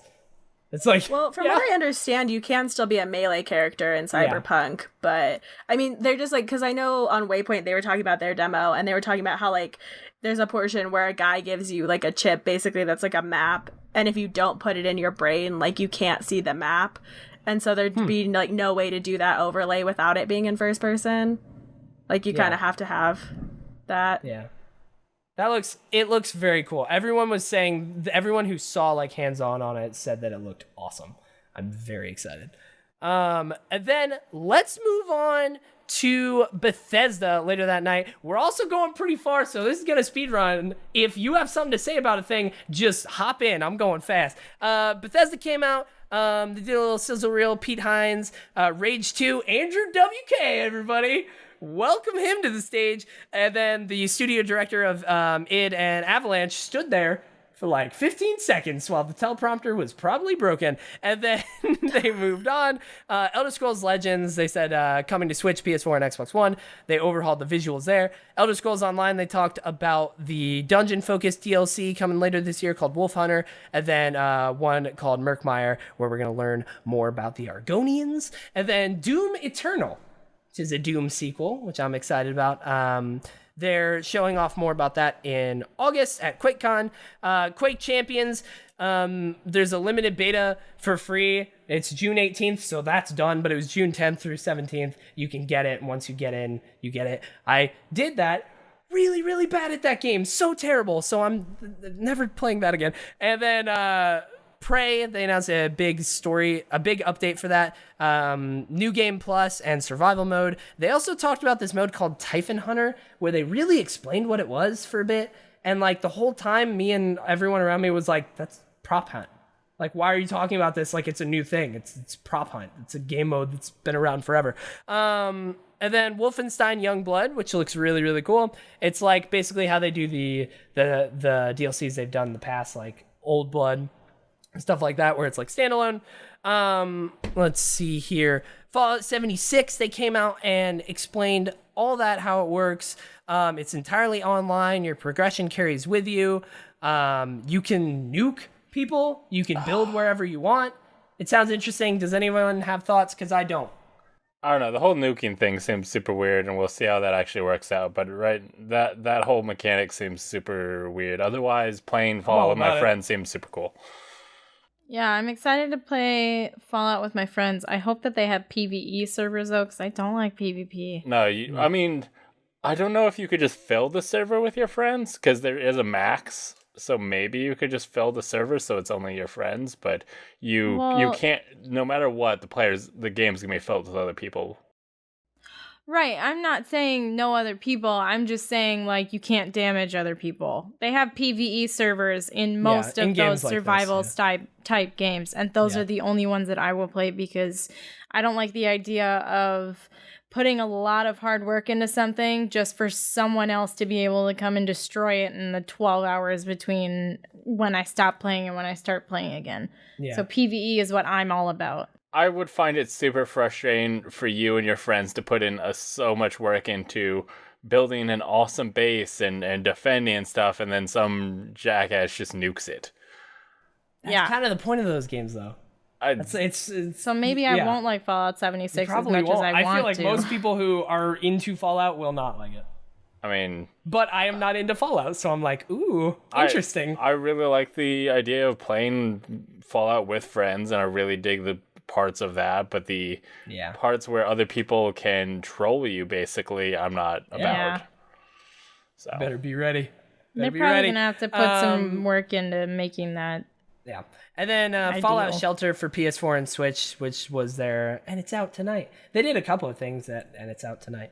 And Matt A. Plays says that Fallout Shelter on Switch is good. All right.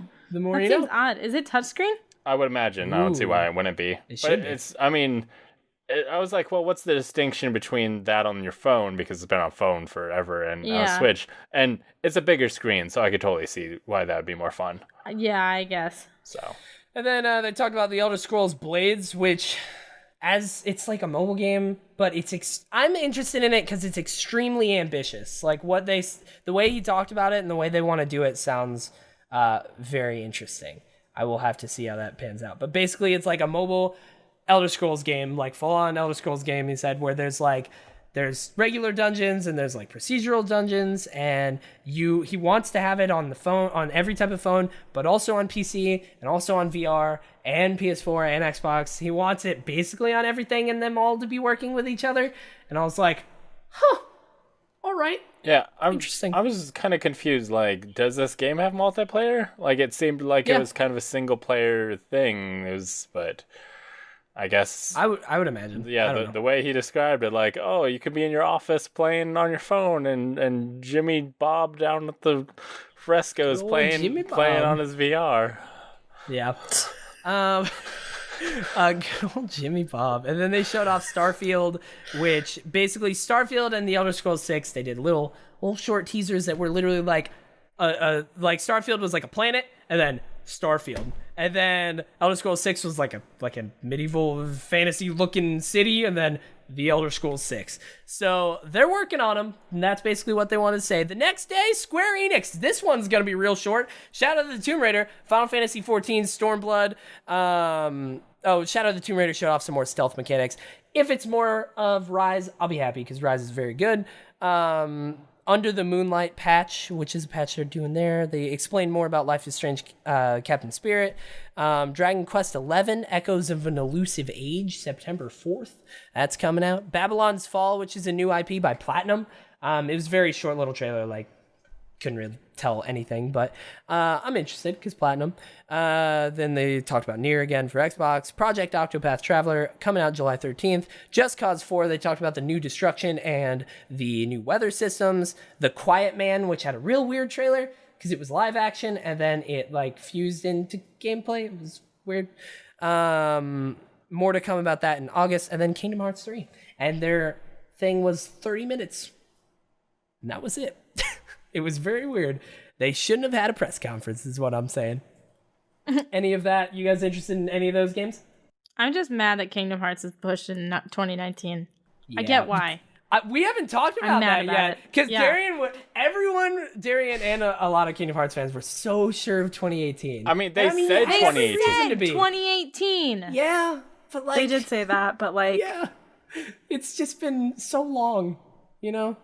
And so long. and They're apparently, like, what's another month, right? what's Fuck you funny? guys. What's funny is that they announced it at their concert.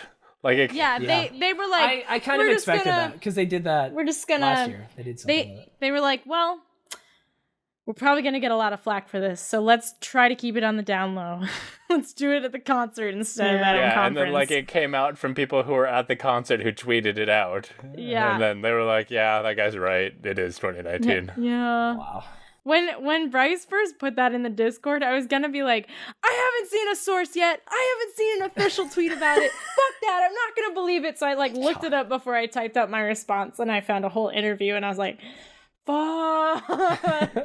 No. They didn't show any Avengers stuff, which is what I was kind of there It's not for, happening. or Final Fantasy VII stuff. no, they're not doing that. I didn't expect them to show any Final Fantasy. I thought for sure they were going to show Avengers. Like They're it's not going to show Avengers. Oh man. But they've been No. working on it for like at least a year, maybe 2 years I think at this point with the rumors. I mean, like yeah, but that's like kinda not enough time, honestly, for Square Enix. Like being realistic. that's true for Square, yeah. But I just why are you going to have a conference then? Like what's the point? Anyways, theirs was very short at least. And then Ubisoft happened later that day. Let's see here. Just Dance 4, get excited, everybody. Or Just Dance not 4, fucking 2019 or whatever. Yeah, Just Dance 4 is like 4 years ago or something like that. I don't know.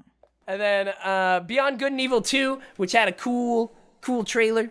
Talked about more Rainbow Six stuff. Trials Rising, More Trials games. I'm always for. I'm always for Trials for like a couple hours, and then it gets insane, and I can't go any further, and I'm like, well, all right, and then I stop. But it's fun for a bit. Division 2, they announced 8-player raids, which is actually really, really big, because they had things called incursions before, which was like their attempt at raids, but they weren't really raids, because like raids implies puzzles and like deep mechanics, not just what you're used to of like shooting dudes, and incursions were kind of just shooting dudes.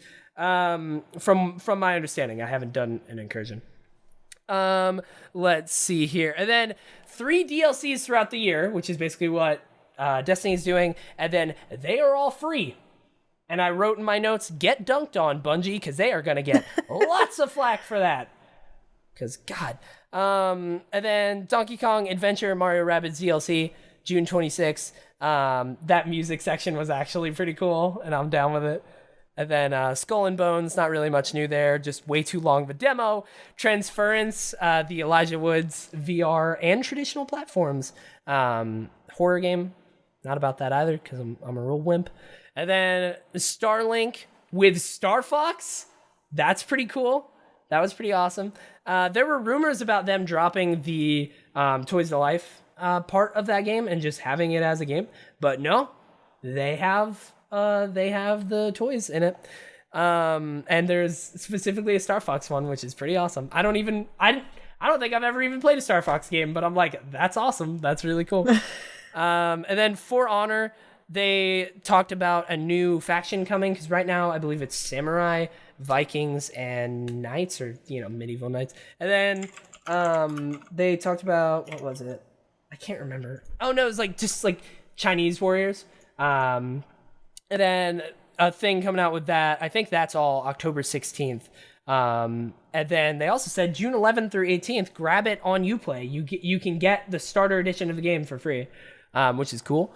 And then Crew 2, who cares? Assassin's Creed Odyssey. 2018! Yeah. It's the only thing that matters. Let's see here. What's the big stuff about that? October 5th, and then you can choose to play as either Alexios or Cassandra. And then set in ancient Greece, very much an Origins sequel. It looks very similar to Origins. But I am all about it because I love Assassin's Creed. Well, I like Assassin's Creed, I should say, more like. And I am a big fan of ancient Greece and ancient Greek mythology and stuff like that. I love that stuff. I'm very excited. They added in romance options. Yes, there's romance options. Yeah, they did. You can be gay. And also there is dialogue choices in general, which is new for AC.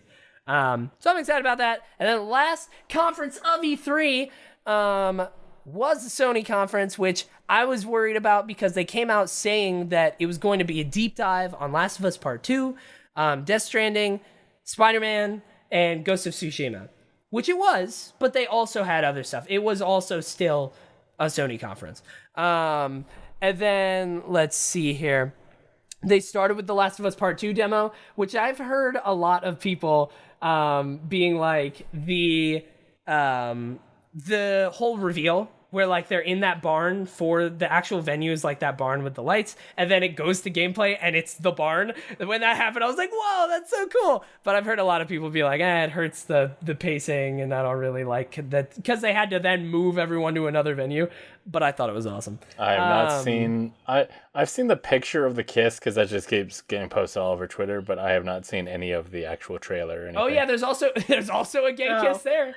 Yeah, no, they're like, okay, here's this whole elaborate scene, and look, it's Ellie being gay, and then immediately after they're just like, Mere dear, and it's like, oh, that was a change in tone. Yeah. Good. Yeah. Good. There's definitely a change in tone. The way they did it too, a lot of people pointed out the colors in that was super cool because they were all really warm colors in the barn. It was very obvious everyone was sweating. It was hot. And then as soon as it pans away from the kiss and transitions to Ellie stabbing somebody, it's really cold. It's nighttime. They're all wearing layers. It's very obvious it's cold. The shift in temperature and colors. Naughty Dog's fucking awesome. And then showed off Destiny 2 little trailer. When that was happening, our internet went down and we were like, get it back up. We were like scrambling around, so I didn't really see that until after. But Cade got shot and I'm worried about my sweet little robot. And then Ghost of Tsushima, which Infamous 2, fun fact, is my favorite game of all time. So, it's weird. I know, it's a deep cut. It's weird. There's reasons, but Sucker Punch is awesome. So I was very much looking for. Every single year I've been like, come on, show us your new game. Let's go. And then they finally did recently, and I was very excited to see more deep stuff on it. I will say, I just wanted them to do more Infamous, and they're not doing more Infamous, and that's fine. They've been doing Infamous for like 9 years or something like that, so I get it. But it is a big shift in tone. I mean, it's like super serious, super dark. There's no superpowers. It's like you are a samurai. It's like a historical open world samurai game. So I'm interested in it. I love Sucker Punch, so I'm gonna love it, but it's gonna be very different than what I really wanted. Control, which is a Remedy game. The last game they did was Quantum Break, which I'm interested in there. Resident Evil 2 remake, January 25th. Anyone care about that? I kind of do. Okay. I've never played any like Resident Evil aside from like the first hour of the 4 remaster, which was terrible, and 7. But I like spooky houses. I'm into that. So like if you let me be in a spooky spooky house that's like less poorly controlled, I'm like into it. Yeah. Nice. And then let's see here. Trover Saves the Universe, which is a Justin Roiland game. Creator Rick and Morty. It's very obvious. As soon as you hear a voice, you're like, oh, it's Justin Roiland. Cool. Looked kind of neat. I'll be interested to see more about that. Kingdom Hearts, I wrote in all caps, ship battles, because that looked cool. That's when they showed off the more Pirates of the Caribbean stuff, and them literally like having ship battles. What do you think about that, Darian? No? The ship battles don't do it for you? So I tried re-listening to that particular trailer. Yeah. When Captain Jack Sparrow was talking, and I was like, did they actually get Johnny Depp for this? Yeah, whoever it was very good.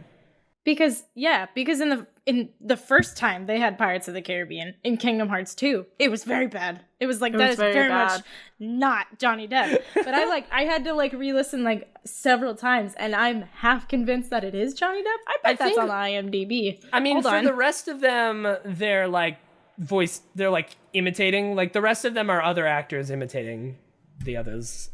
So I don't know if they would, but I don't know. Johnny Depp went through some hard times, so he would probably do it. Probably take the job.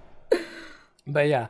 Kingdom Hearts, they also showed off the all-in-one package, which has like everything for like $100. And then a PlayStation 4 Pro, 4 specifically for Kingdom Hearts. And then Death Stranding, my note for that is, what the fuck? Anyone care? Anyone big Metal Gear fans here? Big Kojima people? I'm not. I didn't. It was like, it was too late for me. Like, I just missed the boat there. But like, I'm gonna get Death Stranding, of course, but none of it means anything to me right now. He's delivering babies, I think. I don't know. I mean, it doesn't mean anything to anyone. That's like the point, right? Is that it's supposed to be like some Kojima on his bullshit. Yeah. Pulling out a toenail. That was gross. Neo 2, which will be interesting now to see Neo 2 go against Sekiro. Because Neo 2 was basically like a samurai version of Dark Souls and stuff like that.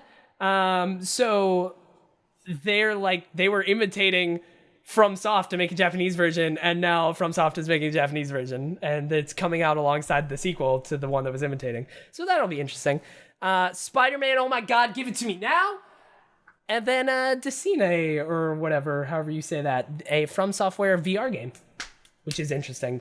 It's apparently like legit, just like a really nice, pleasant little game. I totally thought it was gonna have some weird turn, but from what I've heard, it's just a nice little VR game. I don't believe that. Yeah, I don't know. I don't know about it. And then, other than that, that's it for Sony.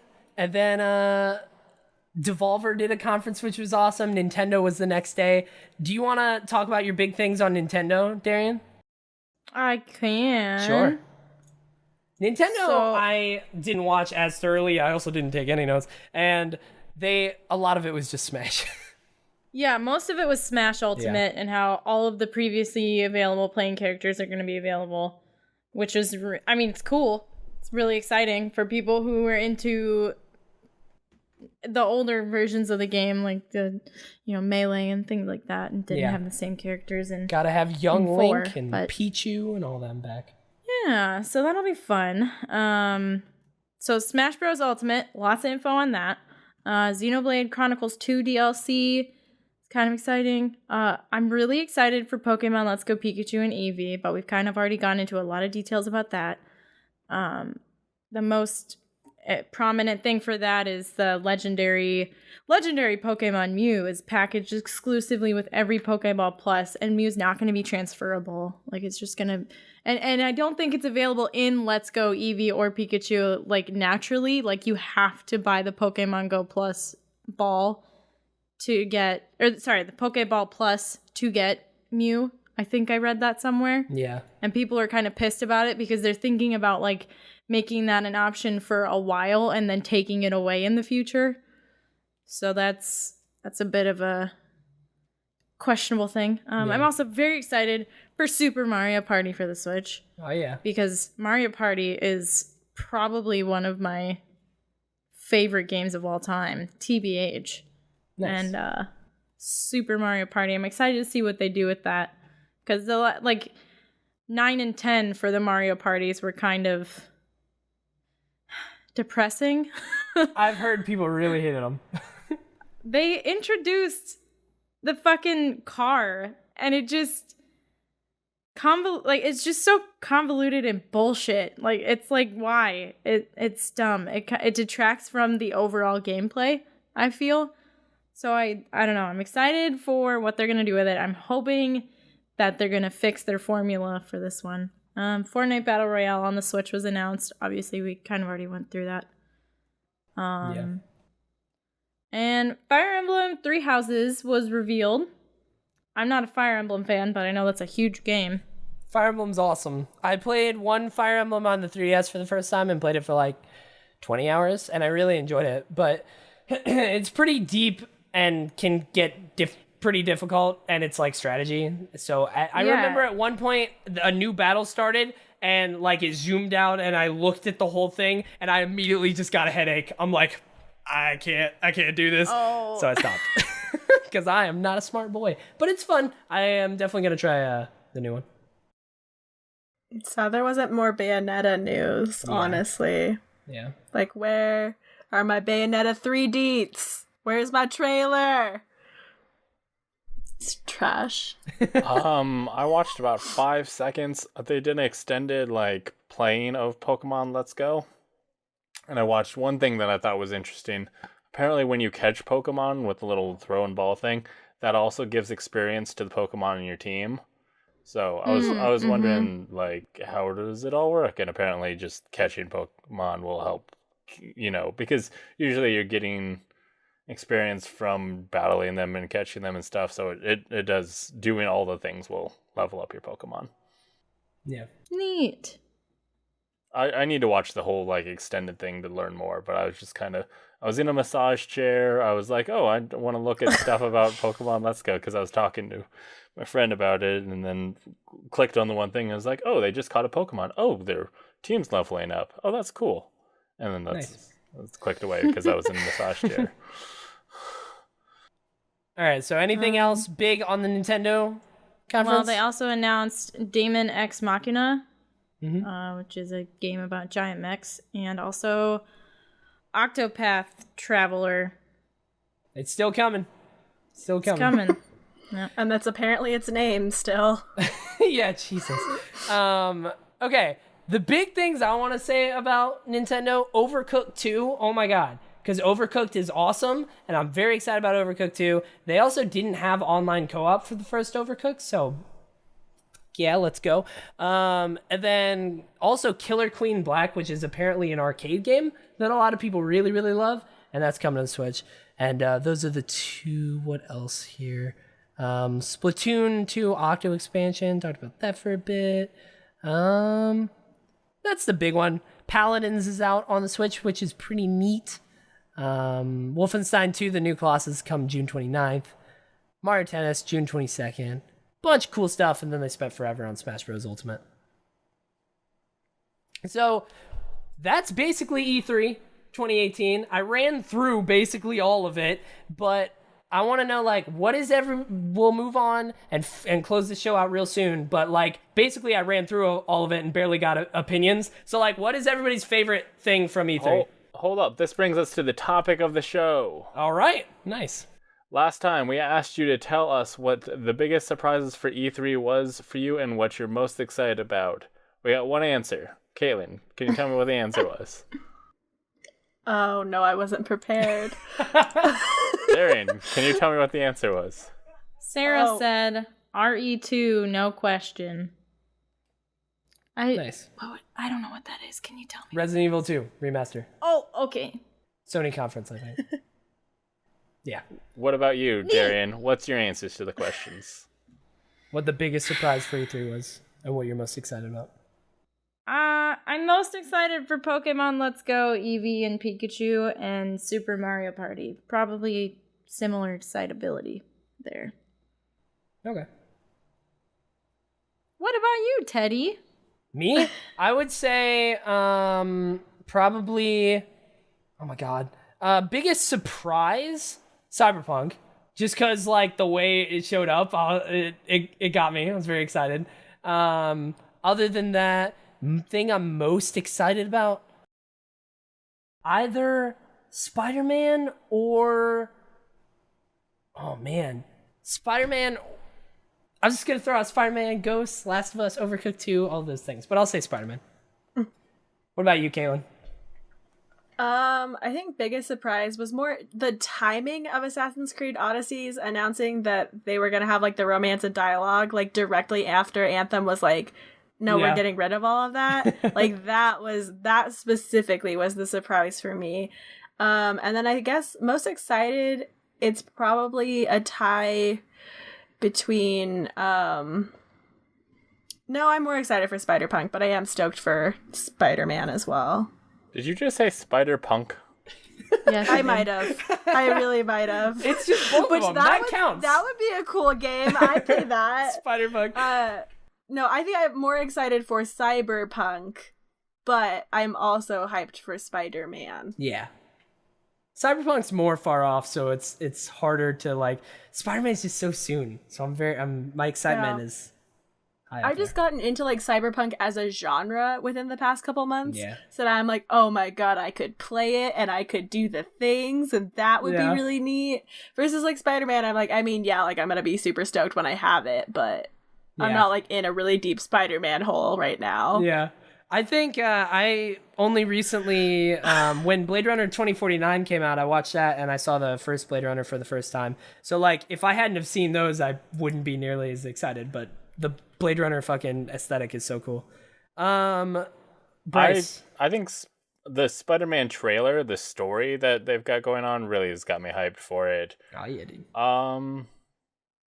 I mean, there's a lot of stuff that we knew about that we just saw more about, which was cool. I'm not sure if there's anything new reveal that really got me jazzed, except, like, Cyberpunk seems closer, which I was excited about Cyberpunk from the first time they teased it. So yeah, I would love, like, for Beyond Good and Evil 2 to turn into something cool, but it feels like they have no idea what it's gonna be. Like, they're just throwing shit at a wall and see what happens at the end. Make it with us. That's basically Give us your labor for basically free. Yeah, it's weird. Very weird. So, do we want to talk about, like, biggest disappointments from E3? You can if you want. I don't really have. I wish Avengers was there. Other than that, Avengers and Rocksteady. I feel like Rocksteady. I thought that was gonna happen, but no. So yeah. What about you, Darian? Biggest disappointment? I'm really sad that they didn't show anything for Final Fantasy VII. I kind of assumed that they wouldn't, given that they lost a lot. Well, didn't lose a lot of progress, but, like, there was that big issue with the people that they had hired on with to help with the development that they had to fire out. Like, basically they didn't do anything in the time that they were supposed to. So I guess I expected it to happen, but I was still really let down. Yeah. I was like, oh God, I just want more. I want more Final Fantasy VII so bad. Bryce, did you have a disappointment? No, No? I mean, I was disappointed that Command and Conquer got turned into a mobile game, but Yeah. other than that, no. Do you have a disappointment, Caitlin? Other than Anthem? I guess, yeah. Not having your license? I knew I wasn't gonna be hyped on Anthem, so that was actually fine. I was kind of disappointed that Microsoft didn't have like a big game to kind of be like, hey, we're not fucking up as much as you think we are. Because I was kind of expecting them to have something. Which, like, not that they didn't have games, but I don't know. I was expecting them to kind of have, like, some kind of redemption song game. Yeah. And they didn't, as far as I'm concerned. Yeah. So that was kind of a bummer. What was weird is that their, like, thing was just like, we bought everybody. So Well, we're, I mean, we're that was gonna their have the point, games. right? Is that takes time. So, like, they don't have it right now, but they're literally making a studio to make that, and they bought 4 others so that they can get going. Like, PlayStation 3, or Sony, spent all of, like, the PlayStation 3 era really ramping up and, like, getting their first parties in order. So, like, it takes time. But, yeah, it would have been awesome. Like, it's not surprising. It's just kind of a bummer, because I was really hoping that they were going to have something in their back pocket to be like, boom, we did it. Yeah. Like, we're not as fucked up anymore, but... Yeah. It was weird. For me, the Halo Infinite thing was super weird that there was not even a window. Like, not even a year, not even just like, Halo Infinite, here is a demo. And, the biggest weird thing with that is that there was no details. Like, they said it was an engine demo, this is our new art style, and that it is, like, the next proper Halo.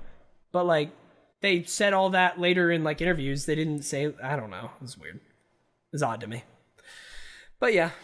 That's the topic of the show, Well, Bryce. maybe it'll come out in 2020. That would be kind of cool. I think 2020 better have a bunch of really cool games. Yeah. 'Cause it's going to be a cool year. All right, yeah. 2020, everybody look forward to it. 2020, it's a cool year. Why not? It's going to be good this time. This time, as opposed to the previous 2020. Yeah, last 2020 sucked. Awful. Would not recommend. 2020 BC. Nothing cool going on. I mean, to be fair, it was originally Cyberpunk 2020, so they're getting that Was it? redo. Mm-hmm. I didn't know And then that. they were like, that's too soon. The tabletop one was 2020, right? Yeah. Oh, yeah. 2020.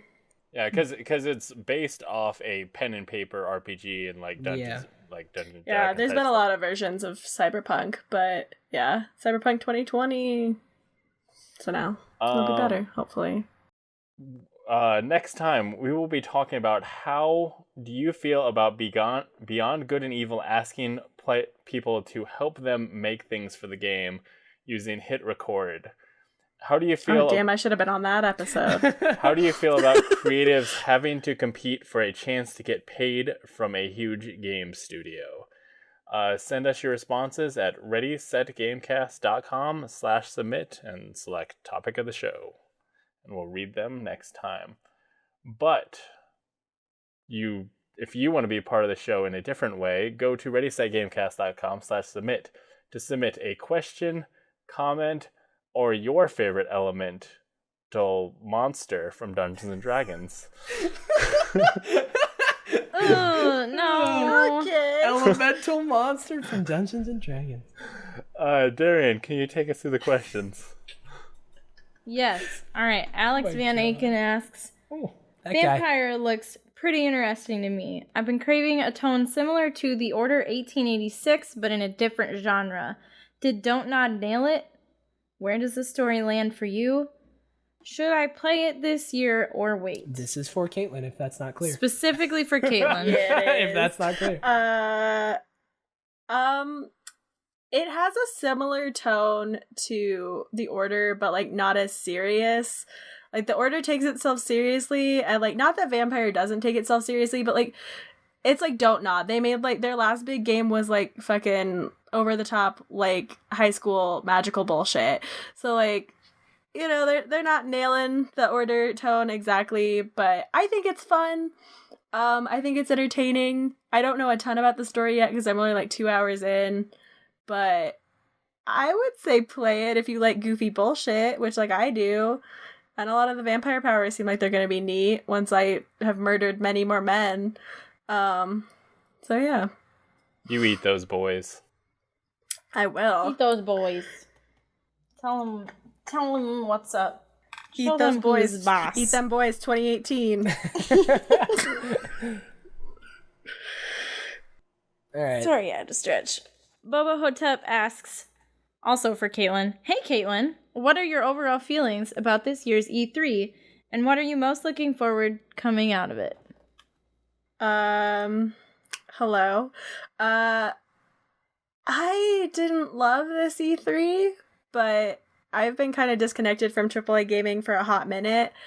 I'm probably most looking forward to Spider-Man and Cyberpunk, but I don't know. It was like fine. I don't know. We didn't really see anybody pushing indies this year. Mm-hmm. Microsoft did with the big sizzle in the middle, but that was a sizzle, so it's like, Yeah. you know. Well, and it's like all the I know what indies I have my eye on, and they're not going to be at E3. You know what I mean? Yeah. Like, it is what it is. All right, Aaron asks, who won E3? I personally think Sony did it best. They didn't show very many games, but I'm hyped about almost all of the ones they did show. I basically agree with Aaron, but like I totally could see cases for other ones, but like just Sony didn't show many games, but out of all of them, I think they showed 11 games, and I was excited about 9 of them. Like I'm into 9 of them. So I see Sony. I don't think showed anything new. We knew everything they had. no, there were a couple of things. What? Control. Oh.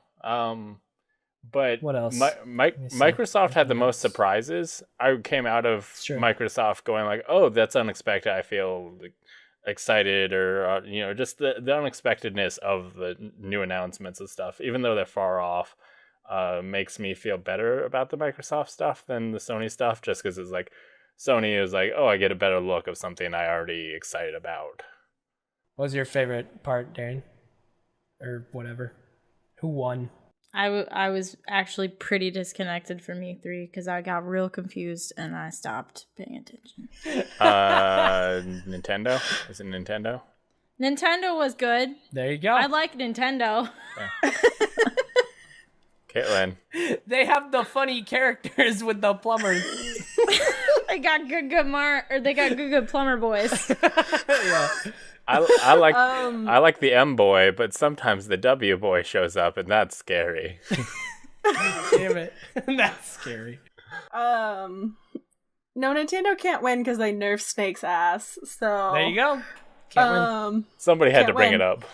I didn't say they won. I just They're good. anyway. That's fair. I don't have an opinion on who won either. Honestly, like they were all. Nah. Honestly, I'm Fine. kind of over that that like conversation of who won E3. Yeah, I was just gonna say I don't I like enjoy that. it. I don't like that enjoy narrative it. because it's like I'm gonna like different things from each different conference for different reasons. I cannot compare Super Mario Party to Kingdom Hearts 3. They're so wildly different that I can't say like, oh yeah, I was really totally cool with Sony and Square Enix because they talked about Kingdom Hearts 3 and I really love that one. But I mean, like Nintendo had Super Mario Party and Pokemon. Like, no, Yeah. I don't know. Yeah, well, and I think I a lot would of them never had pick different. that.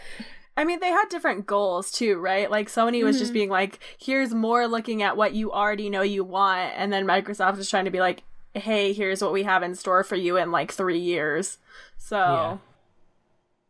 And EA was just like, hey, investors, look, we have the things that make money. Yeah. So I'd say Sony. Okay, also, Aaron said that Aqua got Norded with 3 cry face emojis. I don't know what Norded means. He is... Well...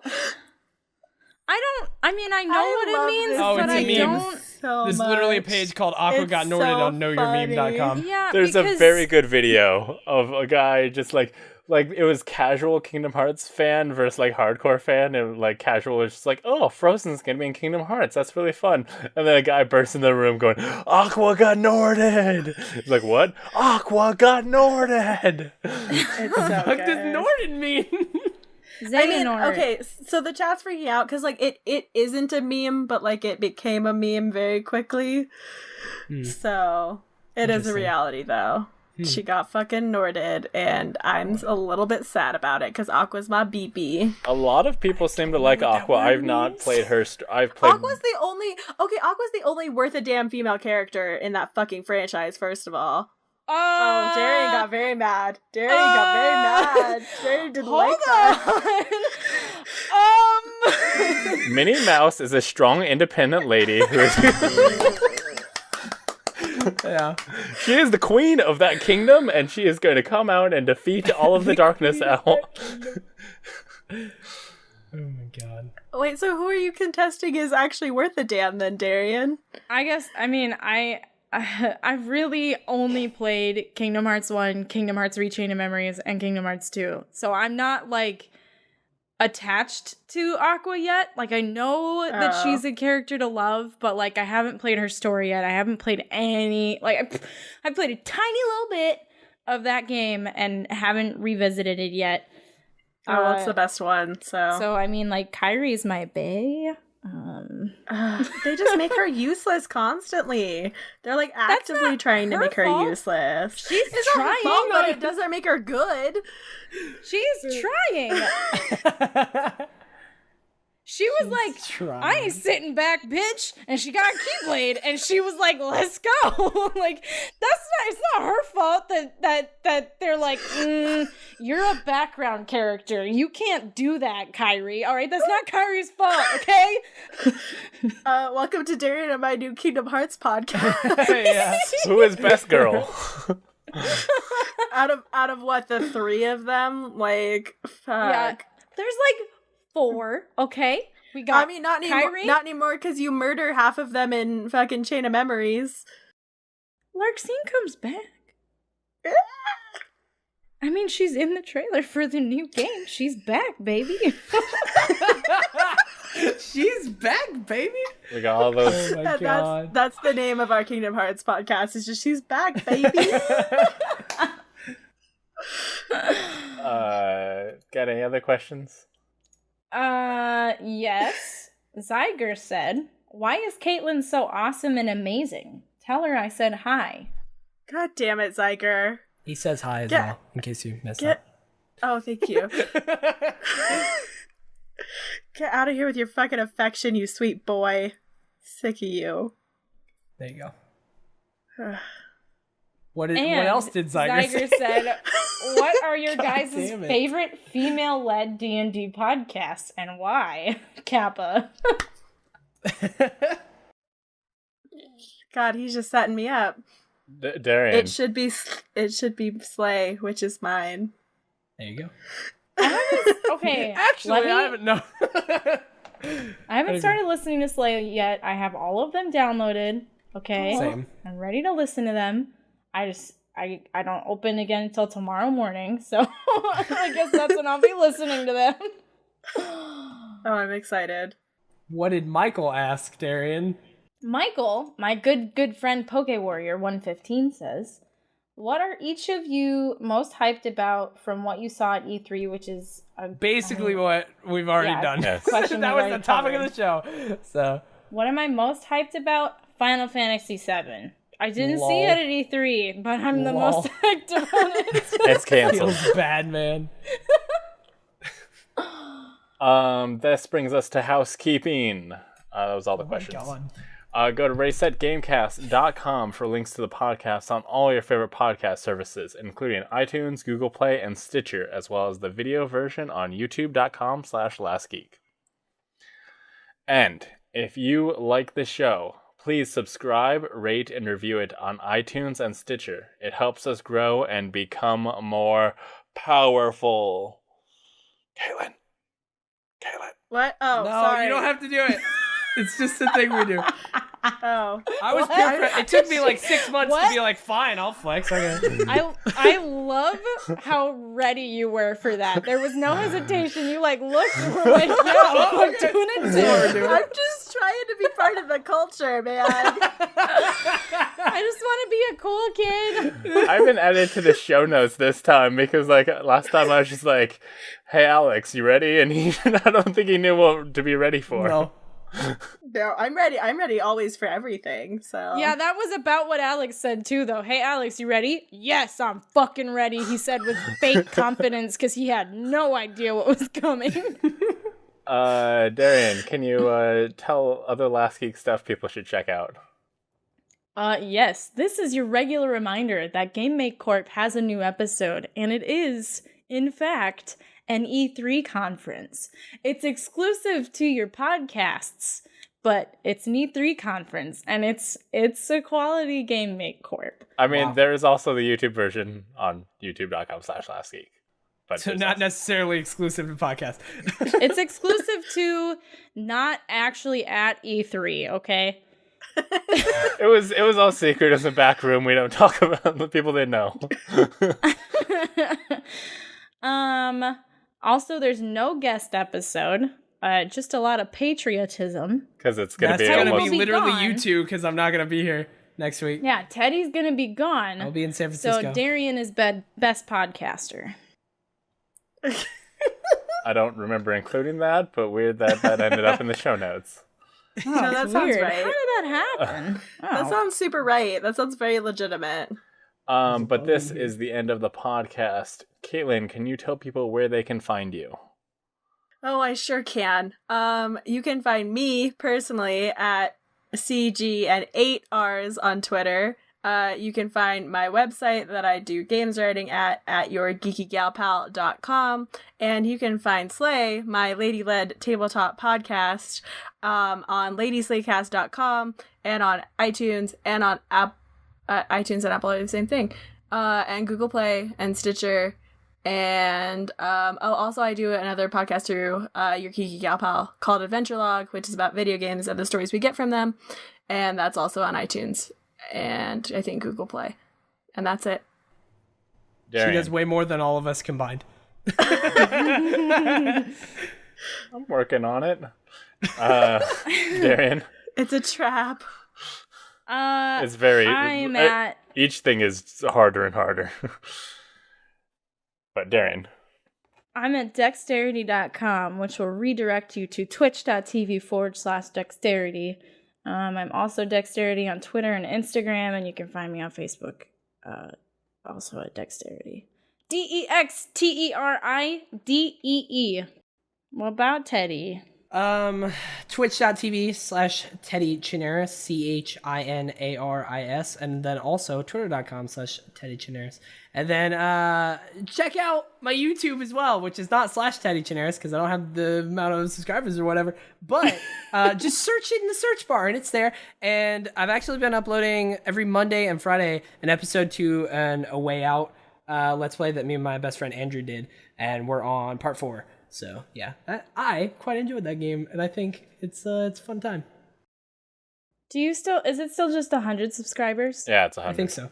Okay, you need 11. Teddy needs 11 subscribers. All right. Please, go, subscribe to Teddy on YouTube. I appreciate and he the can be enthusiasm. youtube.com/Teddy Generis. If everyone watching this podcast recording live went and subscribed, he could get the thing. Well, He could do it. Let's go, guys. but yeah.